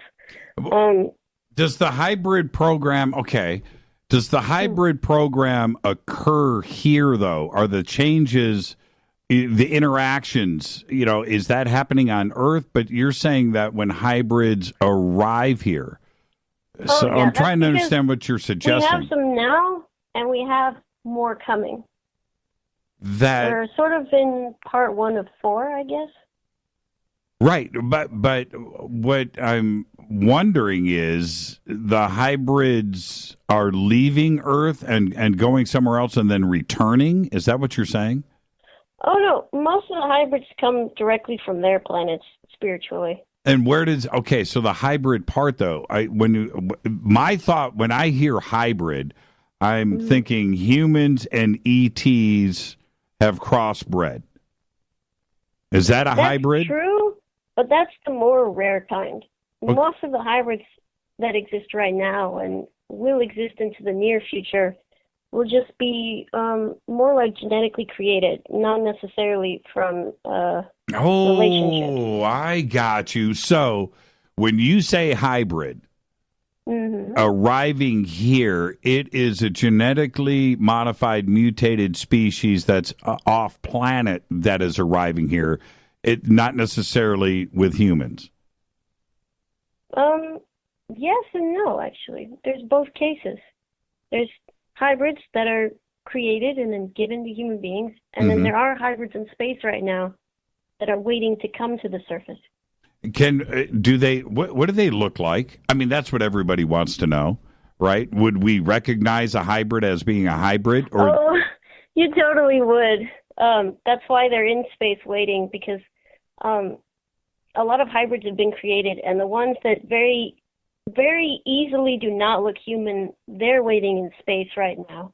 They have very big eyes, very big heads. They have very distinctive body proportions, and they can be hybrids of different species, so they might have some scales, they might have some feathers.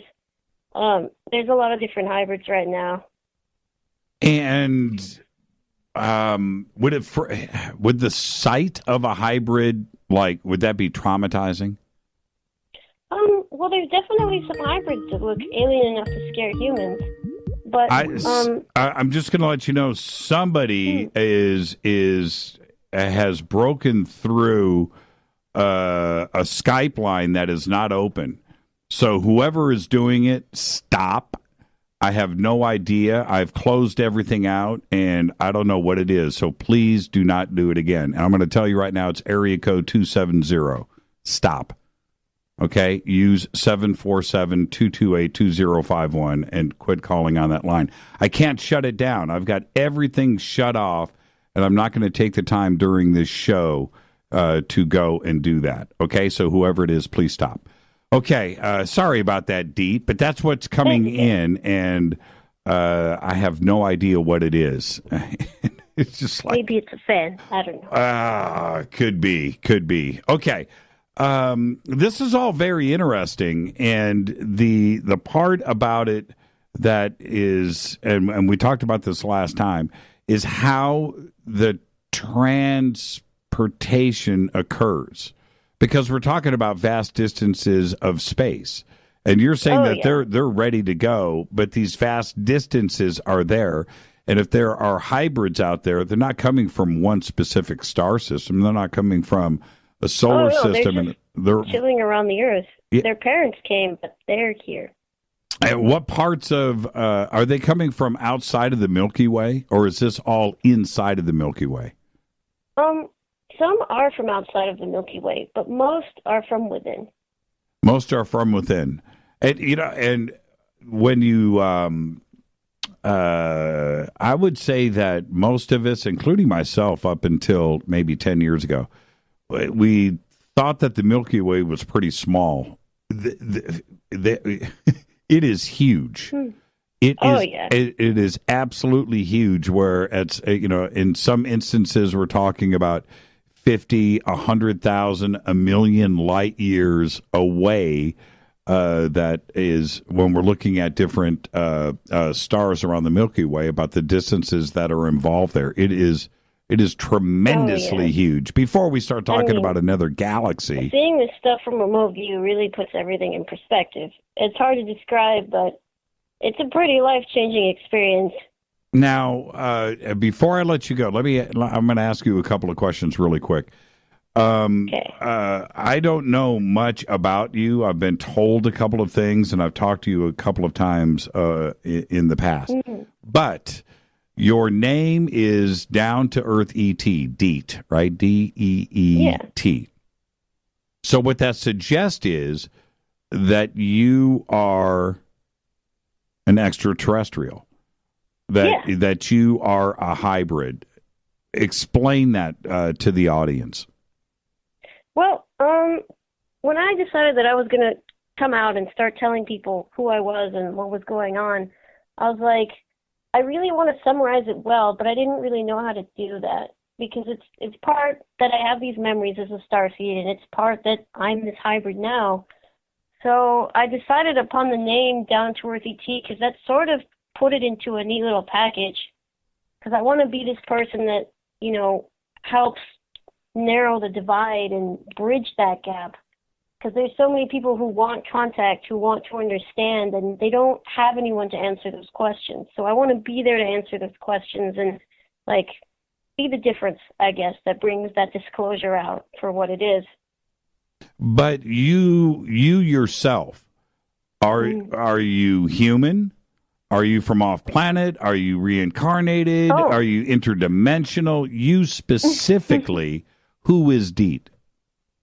Okay, so Deet specifically is a human gray hybrid that lives on Earth, that was born on Earth, raised on Earth, has lived on Earth.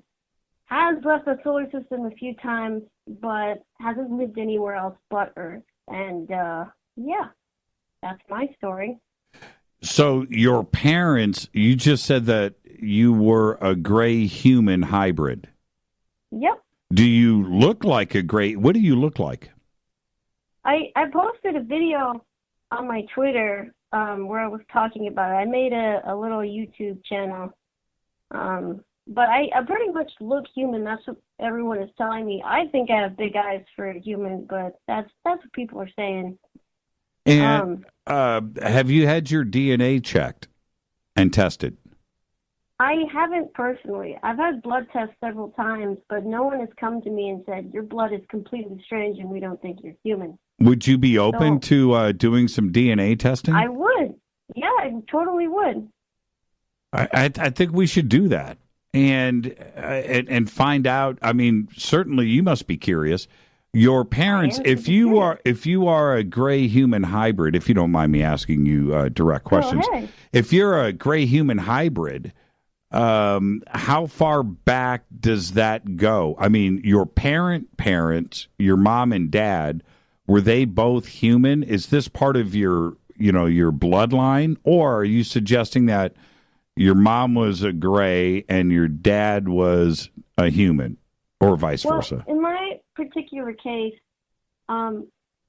both of my parents would be on the more human side, because at least with how grays make hybrids, they just create a hybrid with their genetics and then they just give it to a human couple. Mm-hmm. Have you discussed this with your parents? I've tried to bring it up, but they don't really like talking about what happens at night because it's a strong subject for them. Well, I can only imagine. I mean, how do you do that? Over Thanksgiving dinner? I know, right? Yeah, I've tried, but still working on that one. Are they open-minded, or? They're more on the open-minded side. I really do enjoy talking to them about the UFO subject. They just won't let me go there. Maybe you were adopted. I mean, it could be. I mean, I considered that when I was younger. I was like, but damn, I look a lot like my parents.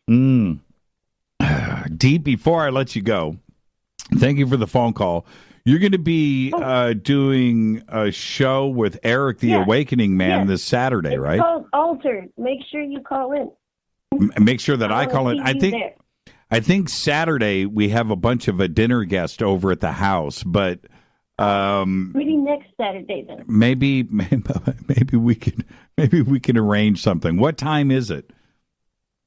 Well, I think we're going to be starting at 9:30 this week, but I think we'll be starting around 7 the week after that. Okay, so it'll be 9:30 Pacific time, and where is it?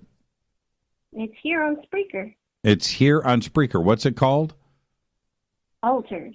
It's called Altered. Okay, well, there you go. Let's get it out there. And I'm sure that quite a few of the Fadernauts are going to be hanging out with you on Saturday night. Yeah, it's going to be great. Thank you so much, Deet, and enjoy your weekend and have fun on Saturday. See you later, Jimmy. Thank you, Deet. Well, that's there's a lot of intelligence there that I'm still trying to. I almost feel, and everybody knows me well enough by now, I'm almost a little intimidated. There's a lot of intelligence there. Let's keep this going. Let's go here next. Hi, you're live. I'm next. Yes, you are. Who's this? Yay! This is Ashley from Santa Monica. Hi, Astrid from Santa Monica. How are you? I'm good. How are you? Did you listen to Deet? Yes, I did. Yeah, pretty amazing, huh? Pretty intense, yes. Absolutely. How do you talk to your dad and your mom and dad? You know, you guys, I feel like... right?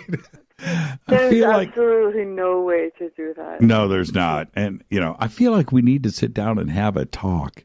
So there you go. You totally should. I think you definitely should.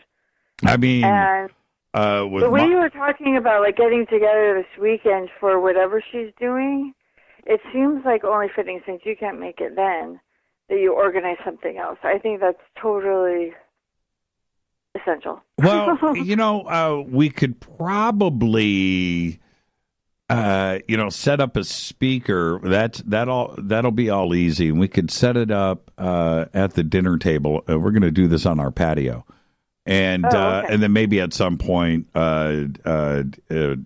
just for everybody there, we have guests. But maybe call in. I'll think about that. Astrid, what's on your?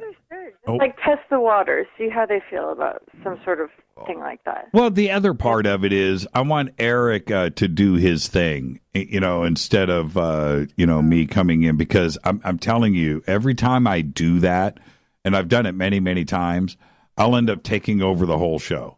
And not talking. Nobody else gets to say anything, and I just yap.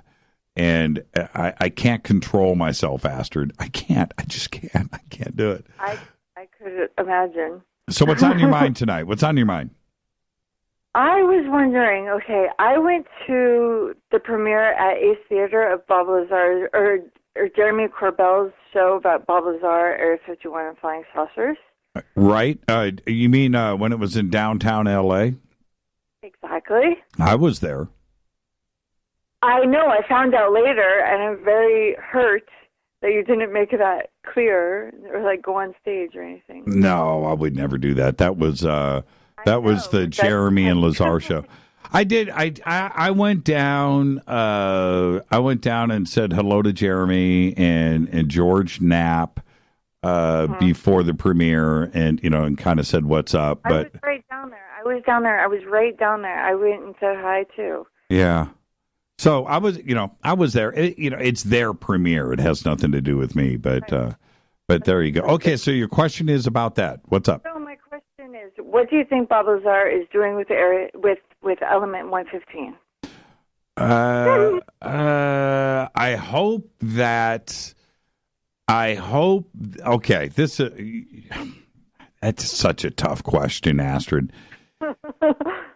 I would think, and this is where I'm coming from, I would think that if Bob has element 115, that we would know it. He would have come forward with it and exposed it. I'm not so sure that he has element 115. I think that's totally wrong. I think he does, and he would not want to show that. Why not? You know, like, because they're already raiding his house and stuff. Like, even since the movie debuted or whatever, Mm-hmm. he's been raided again Mhm. because he was talking on the phone, I hear, Mhm. to Jeremy Corbell. Mhm. And then he's raided. He's, like, so worried about his life and his wife and all of that, you know? Well, at this point, the cat is... I don't think he would come out with it. But Maybe at- he will someday. Yeah, but Astrid, the cat is out of the bag. That part of it is, that part is already out of the bag. So, I think you... And do argue that. People can and do argue that it's all a fake, you know? No, I'm not saying it's fake. I know what you're saying. You're saying the cat's out of the bag, and I'm saying the cat is not out of the bag. Well, okay, Astrid, let me ask you this. If you were sitting on element 115, do you come forward? I would like to think yes, but probably not. Why? What's the good of what service to humanity are you doing? I'll leave it to somebody in my will or something. Well, or I'll pass it on finally when I'm on death's bed or something. Okay, and so there you go. So, Bob, Out of the world, but I would be out of the world. now, Bob, if you're listening, send it to me. Nobody has to know, and I'll expose it, and I'll keep you and your family safe. But that's what I would do. I would have the press conference. I would do it live. I would do Periscope, YouTube, Facebook, the media. I'd go live on Fade to Black. I would absolutely do it. And I think it's a bunch of BS that nobody has done it. That's my take. Why? For humanity's sake, for history, to make sure that this is done, you come forward with it. And I'm being serious. I am so serious. I've talked about this so much, Astrid. It is there. You would be the most important person in the history of the world. Like he clearly wouldn't want that sort of attention. Like you saw him, obviously. It's not about so, that. Like, No, it's not about no. the attention for going down in history books. Astrid, but that's not the point. I'm not talking about ego. I am saying that the rest of the world would say, thank God that they brought this forward because now we know the truth. That's what I'm talking about. And cement it. But the element or whatever. And when we talk about humble and this and that, he just made a documentary. Right? But it has been like, 30 years or something? Right. So it's finally coming forward. You can't say that that's like ego-driven. Right. Well, that's not my point. You can't have it both ways, though. You can't say I don't want I don't want this and that, but you make a documentary that is released. You go on Larry King, you go on TV shows, you ring the bell at the New York Stock Exchange, whatever. Well, hey, obviously the movie is out there with some heavy publicity behind it, and they want that, and that is a great thing. So that's fine, but you can't have it both ways. I'm not talking about you, Astrid. I'm talking about Lazar. So that's it. If you're sitting on 115, you've implied that you are, well, then bring it. Bring it. Bring it out. Bring it out. Let's change the world together. Astrid, I got to head to a commercial right here. Thank you for the phone call. It's great talking to you. Absolutely. And you know I agree with you. Thank you so much. Good. Have a good night. You too. This is Fade to Black. I am your host, Jimmy Church. Thursday night, Fadernight. Open lines all night long. 747-228-2051. If you're on hold, stay right there. I will get to everybody after this short break. Stay with me.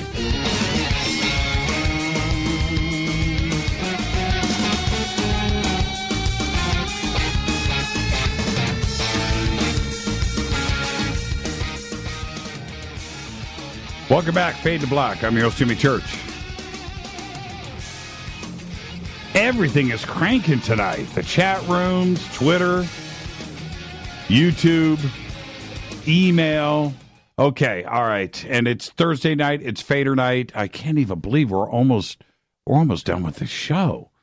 Wow, where did the time go? Let's keep it happening. 747-228-2051 is the number. Let's go straight back to the phones. Hi, you're live on Fade to Black. Who's calling? This is Chloe. Hey, Chloe, how are you?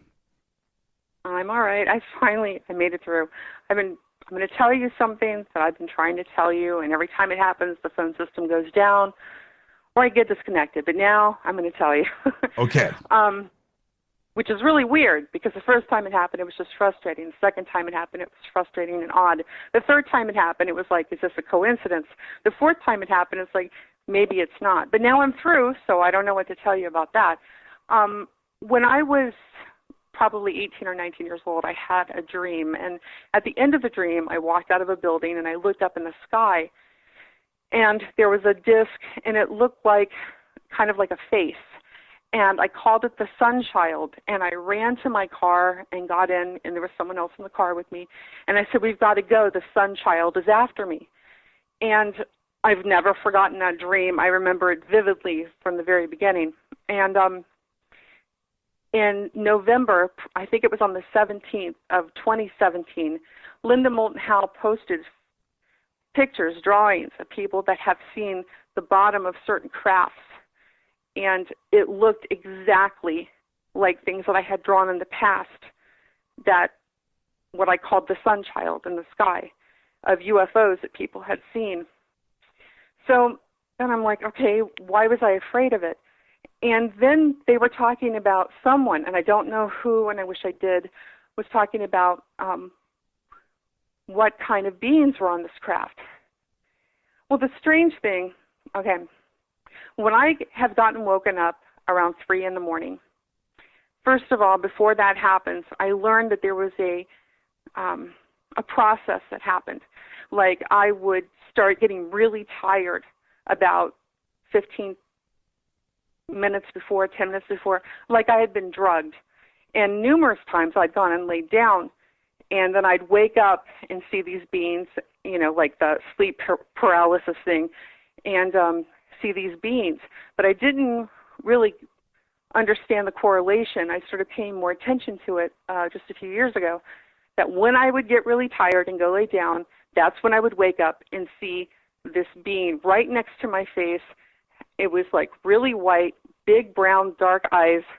But next to it, standing there, and I never saw above the waist, was someone wearing camouflage pants.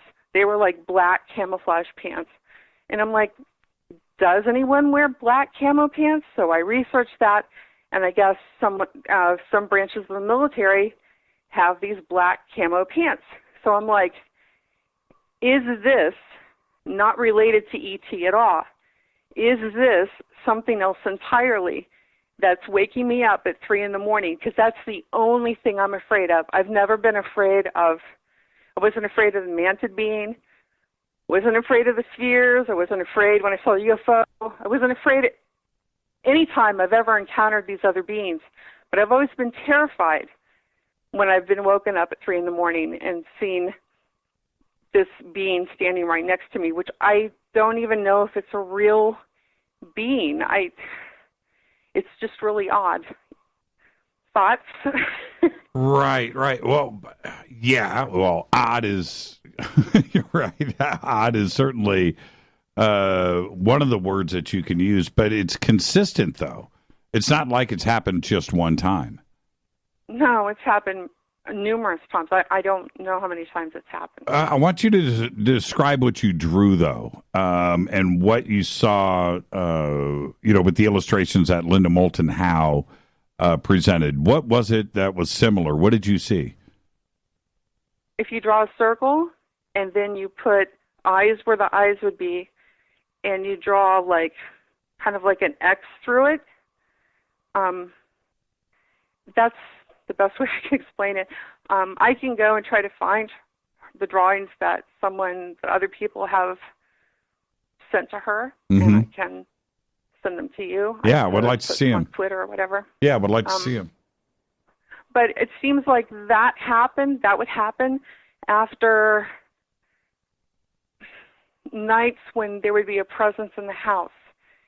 And it's almost like, let's go see what she found out. I know that sounds crazy, right? But not really. But it's almost like there's one group that is legit, that is from somewhere else, and then there's this group that shows up afterwards, like almost like a debriefing, and that's the group I'm afraid of. Mm. And I don't know if they're really extraterrestrial.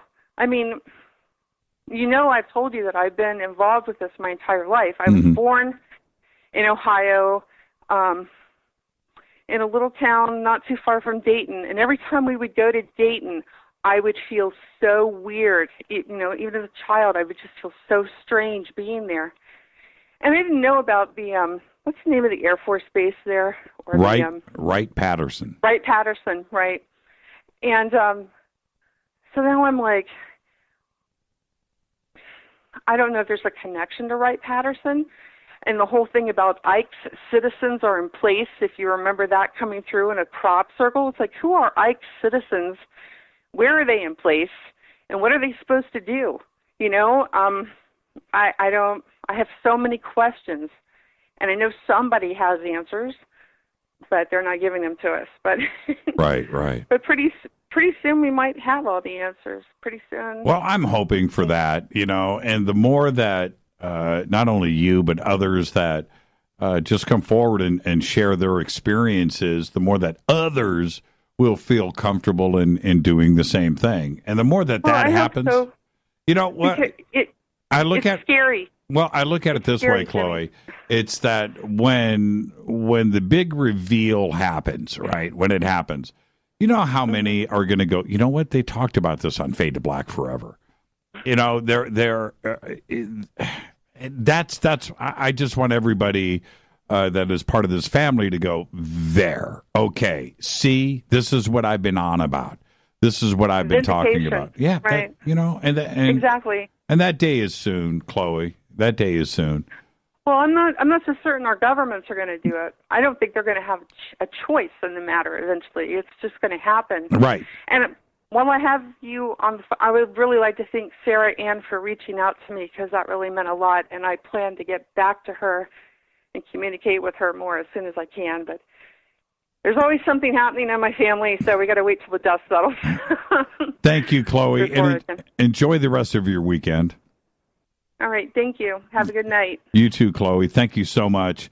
And and she brings up one of the best points. I mean, it's maybe it's not the right word, vindication, but it is the right word, because there are so many out there that have been talking about it, where they get shot down by friends and family and things. But wouldn't it just be great? And if we go back to the original, day of disclosure, December 17th, 2017. I can't even believe it's been that long now. That how many people felt vindicated on that day?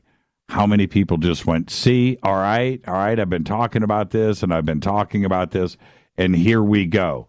And it fizzled. It completely fizzled. The excitement that everybody had, and it completely fizzled. Think about that. This is Fade to Black. Let's go back to the phones. Hi, you're live. Hey, how's it going? It's going good. Who's this? This is Matt from Winnipeg. Hey, Matt from Winnipeg. How are you? Not bad. This is up in Canada. I called before from the University of Manitoba, So. Well, you know what? Last night I watched a documentary on Randy Bachman. Oh, really? Yeah, it was all about Winnipeg, man. The whole thing was all about Winnipeg. So there you go.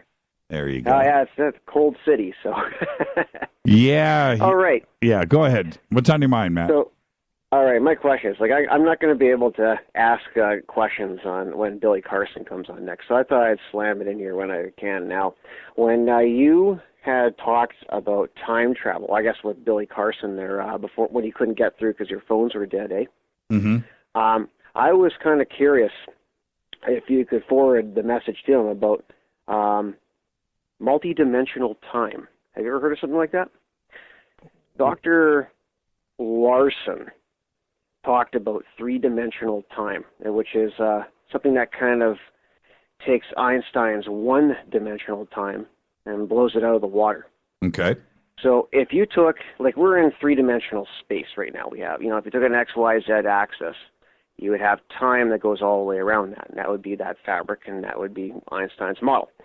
But if you took Dr. Larson's model of three-dimensional time, of X, Y, and Z all the way around that axis, all of a sudden you have a 6-point multi-dimensional lattice of time and space that all interacts with each other.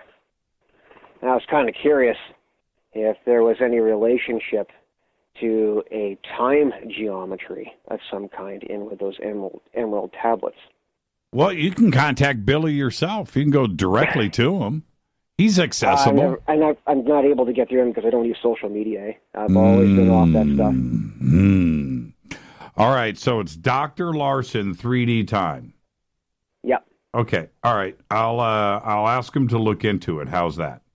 Sure thing. Okay. And there's one other thing I was actually thinking about here, talking about hybrids and stuff. I thought this would be rather interesting, considering that that kind of question was brought up.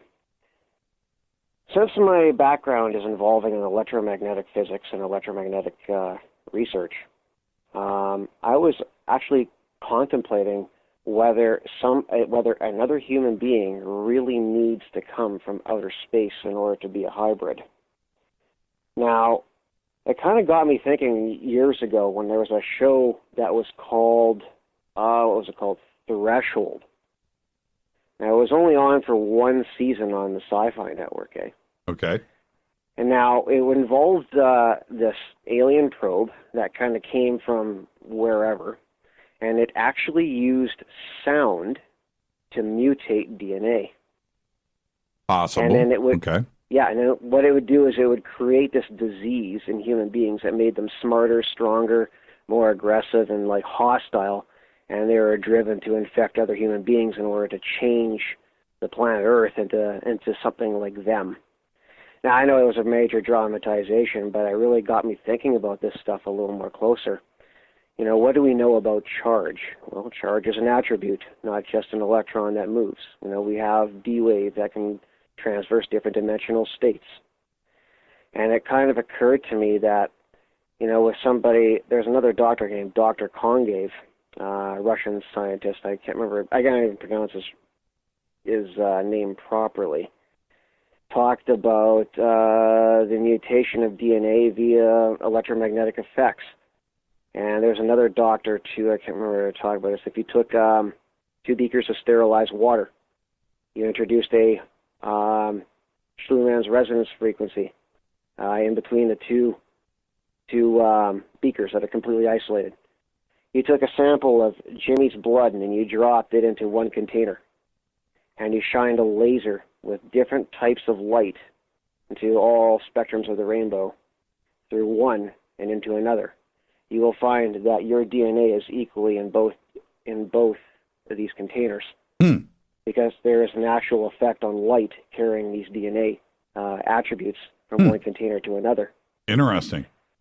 So it kind of occurred to me that somebody hypothetically could be changed into a hybrid without ever really knowing about it. Right. If you start looking at mutating DNA with electromagnetic effects, all you need to do is have an advanced consciousness, and then hypothetically the individual you ever known all your entire life may not entirely be all what they look and feel like. They could be something very different. And then you may never be able to detect it unless you were doing some very, very, very, very deep chromosome fusion analysis. Yeah, and I'll tell you, this is, I'll tell you something really funky, and then you can go and research this on your own, okay? Ancestry, right? Ancestry.com, where you send in your samples and get your DNA tested, right? Yep. That's the biggest DNA database on the planet, right? Mm-hmm. And guess who owns it? No idea. The Mormon Church. Really? Who were brought here by E.T. Now, think about that. Think about the implications of what I just said. Just think about that. And, Matt, enjoy the rest of your weekend. Thank you for the phone call. Yeah, no problem. Thank you. Thank you. You know what? And I don't care. I don't care what people think. I don't care if I get a phone call from the Mormon Church.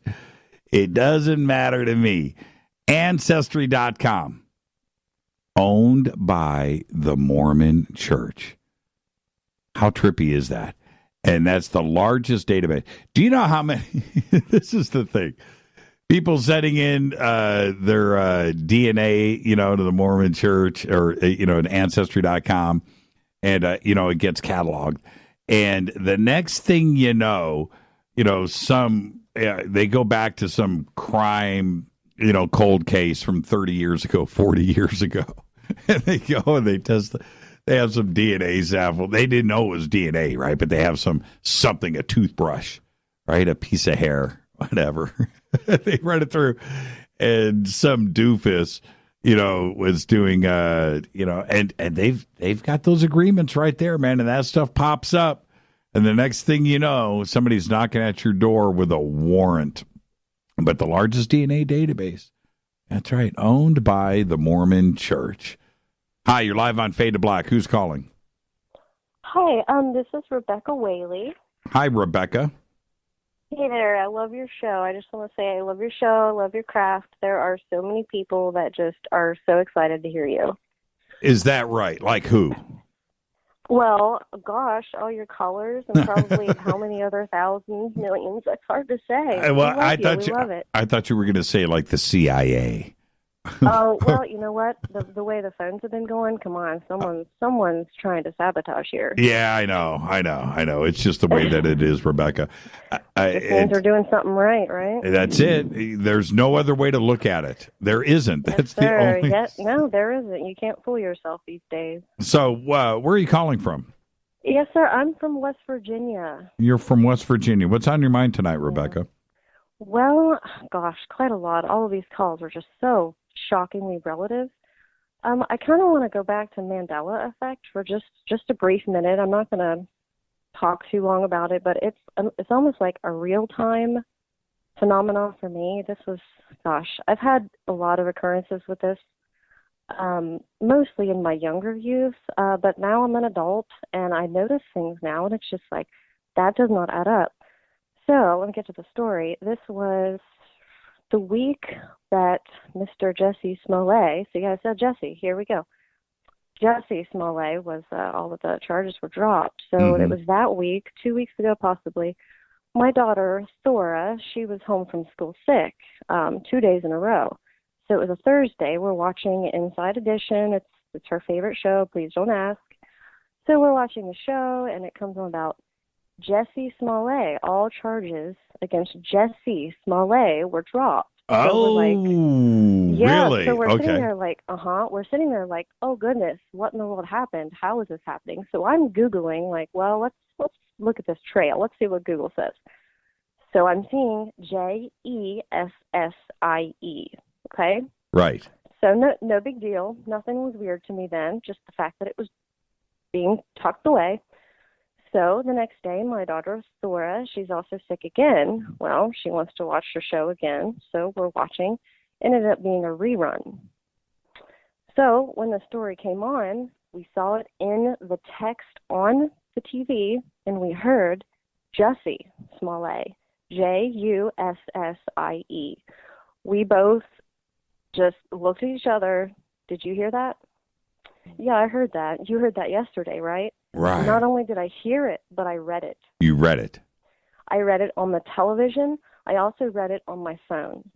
But the replay was different. It was a rerun, Right. but we watched the entire episode after just to feel peace of mind. Nothing was different, excluding Jesse. Did you? So I mean, what? It was. Yeah, I know. And what do you? At that point, do you start to question your own sanity? You know what I mean? Absolutely not, sir. No, sir, because this was the one circumstance. My daughter, she's 11. She's no dummy, but she's 11, but she's sitting there, and we're just like, it wasn't just me, she was just like, hey, like scratching her head, like, Mom, what's up? How old am I delusionally sick? What's up? How old is she? She's 11. See, and does that mess with her head? Yeah, well, now at this point, and the rumor with Mandela effect is that once you have an occurrence, you kind of talk yourself out of it. You kind of try to rationalize the dimension you're in now. Right. I do have experience with that as a child, but like I said, like this really affirmed it for me. I don't need to doubt, and I try to spread that peace to people because I do encounter people that have the same experience, like my daughter and some friends. I just try to, look, it's not you. There's whether it be CERN or what other timeline is being manipulated. Right. That reaffirmed it for me. I don't ever need to hear someone say you're not crazy. Right. So, and now my daughter, back to the story, she's at the point where she's like, we must have just been, it's her first real noticeable situation with that. So I think it's fizzling for her. But at this point in my life, I'm 33. I don't have anything to doubt anymore. So I just wanted to throw that out there. It was real time. I mean, it was the most recent occurrence I've had in the last 10 years, probably. Yeah, for me, and thank you for the call, Rebecca. I've got to head towards a break here in about 60 seconds, but I wanted to say this, that the other day when I was bringing up a cup of noodles, right, and I did the post in Twitter, and the next day I was like, you know what, and I was literally eating cup of noodles here in the bunker. And I'm looking at the cup noodles, right? And so I Googled it, and I went to the Wikipedia page, and buried on the Wikipedia page is this little line, and I posted it in Twitter back in 1993, Cup noodles was introduced in the United States as cup of noodles, briefly, right? And I sat there and I went, wait a minute. I remember like 3 years ago investigating cup of noodles with everybody else, right, that was doing it. It was never there. I would have I would have mentioned it. I would have posted it. I would have talked about it the other day. I would have done it. And when I read that line, I was like, wait a minute. This wasn't here 3 years ago. And your gears just freeze, and it's like, wait a minute. Yep. So I went ahead and posted it up for everybody, but it was just interesting that I caught that little snippet. And nobody else caught that little snippet over the years. No, I've never seen anybody post it or anything else. So there you go, Rebecca. Give my best. Give my best to your daughter, and yes, sir. And let's a big shout out to Jesse Smollett. Thank you so much. Old Jesse. Yep. Thank you so much. Thank you, Rebecca. Have a great night. Yeah, you too. Peace out. Bye-bye. Peace out. That's a great phone call right there. I don't know what to make of any of it. I don't. This whole thing, when it comes to the Mandela effect, millions of people cannot be crazy. I cannot be afflicted by the same memory issues with their brain. Maybe it's GMOs. I don't know. This is Fade to Black, 747-228-2051. And it's open lines all night long. Stay right there. I'll be right back.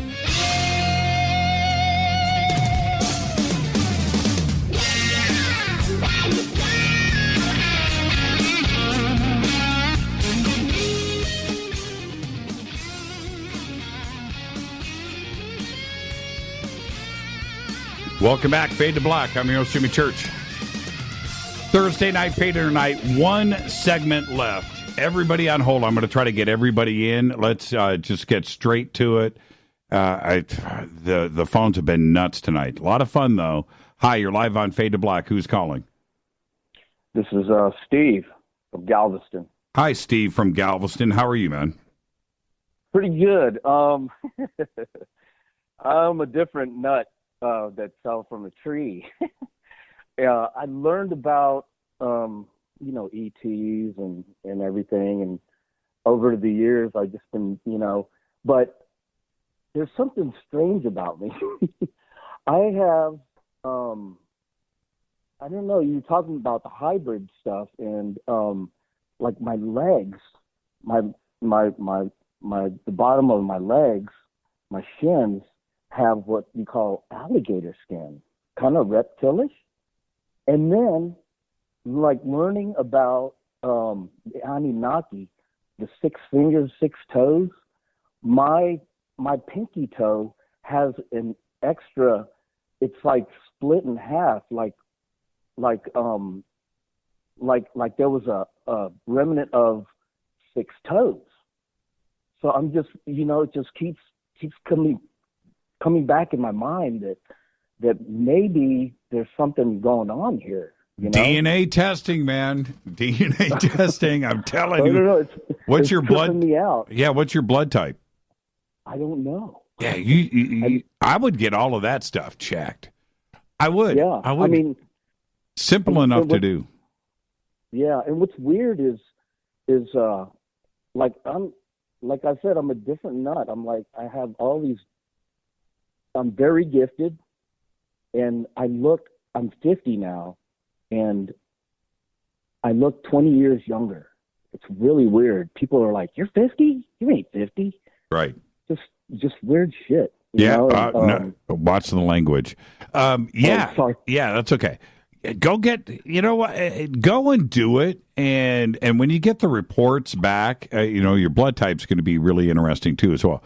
But when you get the DNA report back and you're reading it and it says, okay, right, the rest of it is you're 80% off planet, right? Give us a call back and let us know, Steve. But that's very interesting. The whole alligator skin thing, a couple of extra toes, some digits. Yeah, you look younger. Yeah. Get your DNA checked. Let us know. Yeah, definitely will. I also have something happened to me when I was a child, like in diapers. I remember walking through, and I recollect this, a lot, and it's just so vivid that I'm walking through the living room. I'm in diapers. And all of a sudden, this equation flashes in my mind, and in a split second, it prompts me to solve this equation. And in a split second, it's solved. And I'm just like, what was that? And every time I recollect that, it's just like so vivid. Mm-hmm. It's like, what is that? Yeah, Steve, I'm going to be straight with you. What the conversation you're having right now, do you know how many people are listening going, yep, okay, I can relate to Steve? So you're not alone, man, but go and get your DNA checked in your blood type. If you come back Rh negative with some crazy chromosome count and you find out that all of your relatives are from ancient Sumer, Mesopotamia, the Middle East, I want to know. Get back to us, Steve. Definitely. Thank you. Yeah, thank you, man. That's a great phone call right there, Steve from Galveston. Look, I'm responding the same way that all of you are right now. Yeah, okay. All right. We get it, Steve. Hi, you're live on Fade to Black. Who's calling? Hello. My name is Carl DeLinden. How's it going, Jimmy? It's going good, Carl. Where are you calling from? I am calling from a bit due west of Minnock. South Dakota? Minnock, near Minnock Mines, Mount Kendall. Yep. How you been, Jimmy? I'm doing good. Doing good, Carl. What's on your mind tonight? Well, I've been watching for quite some time, my lord, and there is a question that comes to the forefront of my mind from time to time. Just curious, are you tough? No. You're not tough? No. Are you? Well, I guess it depends on the time of day and the situation and the opponent. I've just been watching and wondering. You seem like a tough guy. No, I'm not. So what's on your mind, though? Why would you ask that? I've just been wondering if you've had any experience in maybe some boxing or something like that. No, Carl, sorry, man. All right, then I have another question about what is your opinion on moon gates, the traveling? Did you say moon dates? Moon gates. Oh, moon gates. I don't know. What are they? Moon gates are it's sort of it's a portal. Obviously, it's a vortex that's created when one says Vasarel pour using the proper reagents, and it's something that allows interdimensional travel. I'm not sure how many folks outside of Sosari are familiar with this kind of usage of the vortex. So you haven't heard anything about what about the interdimensional travel using things that are smoked, like DMT? Well, we've had many guests on the show that talk about that. Carl, hold on for a second. I want to back up. Did you see the video that was posted today online of this? I don't even know how to describe it. It almost looks like a Stargate giant that orbited the moon and went behind it. Did you see it? It was shot in Indianapolis. A giant that went behind the moon? A giant Stargate that went behind the moon. It's an incredible video. It's an incredible. You need to jump online. Just look up Indianapolis satellite moon, and you'll see the video. It's incredible, and I'm sure that somebody has posted it right now on Twitter, and you can go and check it out. Somebody posted the video that was shot in Indianapolis. It got posted today of the, I don't even know what to call it, the Stargate satellite that went behind the moon. It's crazy. It's an incredible video, Carl. You need to go check that out. And right, I thought you were going to reference the black hole image that was recently. No. This is today. This is the moon. The moon in the day, up in the blue sky, and at the 11 o'clock position. It is huge. This is not small. It is a round. It looks like the space station from 2001: A Space Odyssey. Round with something going on in the middle of it, and it just goes right behind the moon. It's nuts. It's a crazy video, Carl. You need to check that out. That may be what you're talking about. I think that if there's a Stargate on the moon, it's right there, and we saw it today. It's incredible. It's a great video. I don't even know what it is. Yeah, here it is. Just posted up on Twitter. Thank you. I'm going to retweet this. Everybody go and check this out. You tell me what you think this is. I have no idea. And of all places, shot today or yesterday in Indianapolis. And I'm looking at the video here. I still don't know. That's a crazy video. That's a crazy video. Go check it out, Carl. So this is on your Twitter? Right now. It's on the feed. #F2B, and it's on my Twitter. Okay, let's see. 14 seconds ago. Here we go. Yep. That's pretty amazing. And let me take a look. Yep. This is very fast indeed. Yep, it is. It is. And this video here is flipped. The actual video, you remember I said 11 o'clock? The real video that was the direct post from the person on YouTube, that is over in the 11 o'clock position. Here it's at 1 o'clock. This is flipped. This video is flipped. But there it is. It's crazy. Hey, Carl, enjoy the rest of your weekend. You too, my lord. You're a good man, Jimmy, and I thank you. This is very fascinating. I will do my research into this, and you've brought to light more about moon gates than I ever thought possible, my lord. Have a good evening, Jimmy. You too, Carl. Thank you so much. And I love it when somebody learns something on Fade to Black, because I just did too as well. Carl, you're pretty fascinating. Thank you for the phone call. Man, I'm looking at the clock, and I'm bouncing stuff around. I promised everybody I would get all the calls in, okay? So I am going to do just that right now. Let's go here. Hi, you're live on Fade to Black. Who's calling? Yes, this is Terry. Hi, Terry. How are you? I'm fine. I the one that rang you last week was a little distraught at the moment. Okay. But I called about my father. Oh, hi, Terry. How are you? Australia, right? I'm fine. Yes, from Australia. I'm sorry, I didn't mean to play guessing games. It was so strange when I was trying to get a hold of you because I had been on hold for a long time, but I was listening to you, and then suddenly I'm on Linda Moulton Howe's live listening to her. I don't know how that happened between a calling card. Then it cut me off you, and it hung up. And then I tried to call, and it hung up again. Well, there you go. Welcome Anyway. to my world, Terry. Welcome to my world. Yeah. Okay. Yeah. Yeah, what's on your mind? Well, what I wanted to, now I know that I do realize there are young ears, so I realize I'm going to be very careful what I say. I did want to say something about Richard Dolan, beautiful Richard Dolan. He's so nice.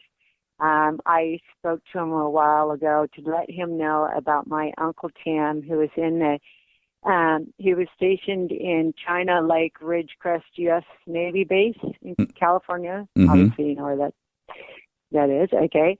And it was in the 1960s, I think it was 1960 or 61.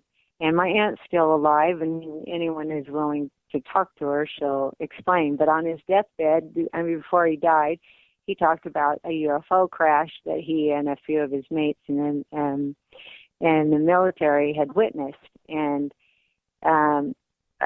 obviously there were military trucks that showed up within minutes, and he did get a glimpse of probably one of the graves because the way he described it to my stepfather, which I do not want to get confused with my real dad. My stepfather basically raised us, and we went to my real dad's on the weekends when all the stuff happened. So it's my stepfather's brother that actually witnessed this, and he's really a nice man. And he's a huge man. He has no reason to lie. And anyway, so I went to talk to Richard Dolan about it, and then I started talking about, I got nervous, and suddenly I brought up my dad. And he wasn't sure what to do with me. He was so sweet. He was so kind. And strange things started happening. I started getting nightmares, vivid nightmares every night, like Freddy Krueger nightmares. And I thought, I know it's not him because he's a beautiful person. I think it's because I'm real spiritual that, they always try to knock down the ones the more spiritual you are. At least I feel that way. But the nightmares came on, and I had a cross that I wore. And but I don't wear a cross anymore, but I had a cross that I wore, and it was solid silver, like a box-shaped cross. And I woke up one morning after talking to Richard, and we had Skyped it. I had Skyped him, and the bottom of the cross was off, so it looked like an upside-down T. However, there were no marks, and I took a photo of it, which I have. There was nothing that had to, you could see where it was soldered. Nothing bent, nothing how it broke. It just was in perfect shape, and we could not find the bottom piece of it anywhere in the bed or anywhere. And so, anyway, strangely after that, I started seeing UFOs. And I saw an orange it's like three diamond shape. They looked like plates that were shifting. And then it turned into a circle, and there's a building called the Soul Building, and my husband and I have, it's just an investment unit to keep us in a place secure for my husband. So it's a hotel. It's Mantra Hotel, there's many of them. So it's just one, and it faces the ocean. And because we were on a high floor, it was almost, I dated every single time. It started out the solstice, I think it was the winter solstice at the time, and it was in October or November. I wrote the dates of when I saw each UFO and put the time and stuff. And I did get one video of one of the orbs, but then we saw the strangest. there's the Chevron building, which is a real tall high-rise, and it's a really nice hotel. But the only thing that it faces is the ocean. Now, there is absolutely nothing. If we saw blue orbs, like scaling the, my husband witnessed this too, and so did somebody. But Terry, we're going to run out of time here on the show, and I don't want to cut you off. Oh, sorry. So yeah, I know. We went from China Lake to the Cross to Dolan, now to the Chevron building. I want you to resolve the phone call. you know what I mean. What is it that we're getting to here? I just wanted to talk about that. I'd seen all these UFOs, and I was I got you about my uncle in China Lake, and the next time that you call in, I want to hear about you, because you went right past the China Lake thing. And so I want to know what happened out there. And I thought you were going to tie China Lake to the Chevron building. That's what I was like, this is getting good. It's just that as soon as I told Richard Dolan, it's just like strange things happen. It's like, oh, well, now how do I tell him I've seen all these UFOs? Right. I look like a lunatic. And so all I wanted to, my main call was just to say that Richard Dolan was so sweet. I just thought I better spare him because my nightmares kept coming in and weird things kept happening. And so I didn't want anyone to say, oh, yeah, I heard Terry mention you and blah, blah, blah. I want to say beautiful things about him. And yeah, he's a cool dude. That I cleared the air. No, he's a cool dude. Richard's the man. I found some pictures. Oh, he's awesome. Yeah, I found some pictures the other day that I took of Richard dancing, and he made me swear that I would never post them. And I was looking at them like, man, these need to be seen. Somebody needs to see these pictures. Terry, enjoy the rest of your night, and thank you for the phone call. Okay, and I'm sorry I rambled. No, it's okay. No, that's what this show is for. It's called Conversation, Terry. Thank you so much. Okay. Yeah, a great show. Yeah, thank you. And have a great weekend. Thank you, Terry. All the way from Australia, and I promised that I would get everybody in. See, that's what I'm going to do here. So let's just keep it going. Hi, you're live on Fade to Black. Who's calling? Hi, it's Jeanette, Jimmy. Hi, Jeanette. How are you? I'm great. So I missed the first part of the show because my hours at work changed, but did you talk about the Julian Assange arrest? I did at the beginning of the show. Right. So what I think is going on there is that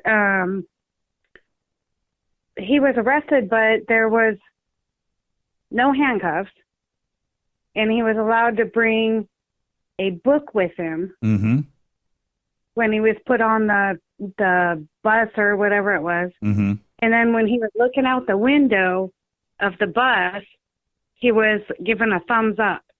Like, that's a good thing. No, so I think that it's never a good thing when you're arrested by the British secret police inside of an embassy. There ain't nothing good coming out of that. Right, but I think what's happening there is that I think maybe the good guys pulled him in, and they may give him a lighter sentence. He's facing like 5 years right now for some dumb thing that was cool. Well, he can get off a lighter sentence. If it's only 5 years, he can get off in 2.5, 3 for good behavior or what have you. Yeah, But I think. Okay, I'm going to let you finish. Go ahead. I think the good guys actually pulled him in, and now since he's up on charges, guess what he has to do? He has to testify. So when he testifies, what's he going to say? He's going to say that Kim.com gave him the thumb drive with the information on it, and it was not a DNC leak. It was Kim.com and through Seth Rich Seth Rich gave the thumb drive to Kim.com, and Kim.com forwarded it to Assange. Could be. I mean, could be if you're going to put something together like that as an escape route, that could hold water if Kim.com, testifies to that in court. Right, and Kim.com already offered to testify a couple years ago, and the courts wouldn't take him up on it. No, we don't need you to do that. So right. I think that it's going to all happen, which is huge. And it leads back to the murder of Seth Rich. Yeah. It's a pretty complicated situation, and the point that anybody that is in the position like Julian Assange is, which is, if you are going to go after states, countries, leaders, politicians. Business people, big money people, corporations, banks, and you're going to reveal all of this stuff, and you're just going to splash this stuff out there. Even if you are 100% in the right in doing so, right? Okay, all right. It's like Robin Hood. If you're gonna go and play that role, well, then you've got to be prepared for the big fight. Because nobody is going to take that laying down. And that's really the bottom line here. So whatever Julian's got planned, him and his lawyers, they've been preparing for this day for a long time. That they know that they know what they're doing. And that's the bottom line with Julian. And the other thing is I think that ultimately, that he wore out his welcome at the embassy there, and that part of it seems strange. They gave him up, pretty easily. So what was going on inside of the embassy because if it would have been, you know what I mean? I don't know. I wasn't there. But I don't think that Ecuador, I could be wrong, could be bought, right? I don't think so, but maybe they could be. I mean, maybe that, some money, some support, this, that, or whatever, from the United States and from Great Britain, some deal was set up and Ecuador came out ahead. They just had their elections. This is a new president and all of that. I don't know the particulars. But I had announced on this show a couple of weeks ago that, his arrest was imminent. And I was, I knew that it was coming. It was one of those things where I thought that, maybe it should be coming, but maybe ultimately it won't.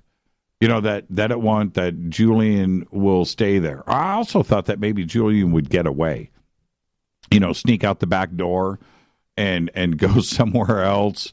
And in a little safer of a situation, because everybody knew where he was. He's right there. He's on the street. You saw how he was arrested. That was crazy, wasn't it? Did you see everybody with their cell phone cameras, out there, taking pictures? That was out there right in the middle of everything. The British police didn't hide what they were doing. It was exactly. So I know. I think the DNC thinks, he needs to be arrested. He needs to be arrested. Well, okay, so they arrested him. I don't think it's a DNC thing.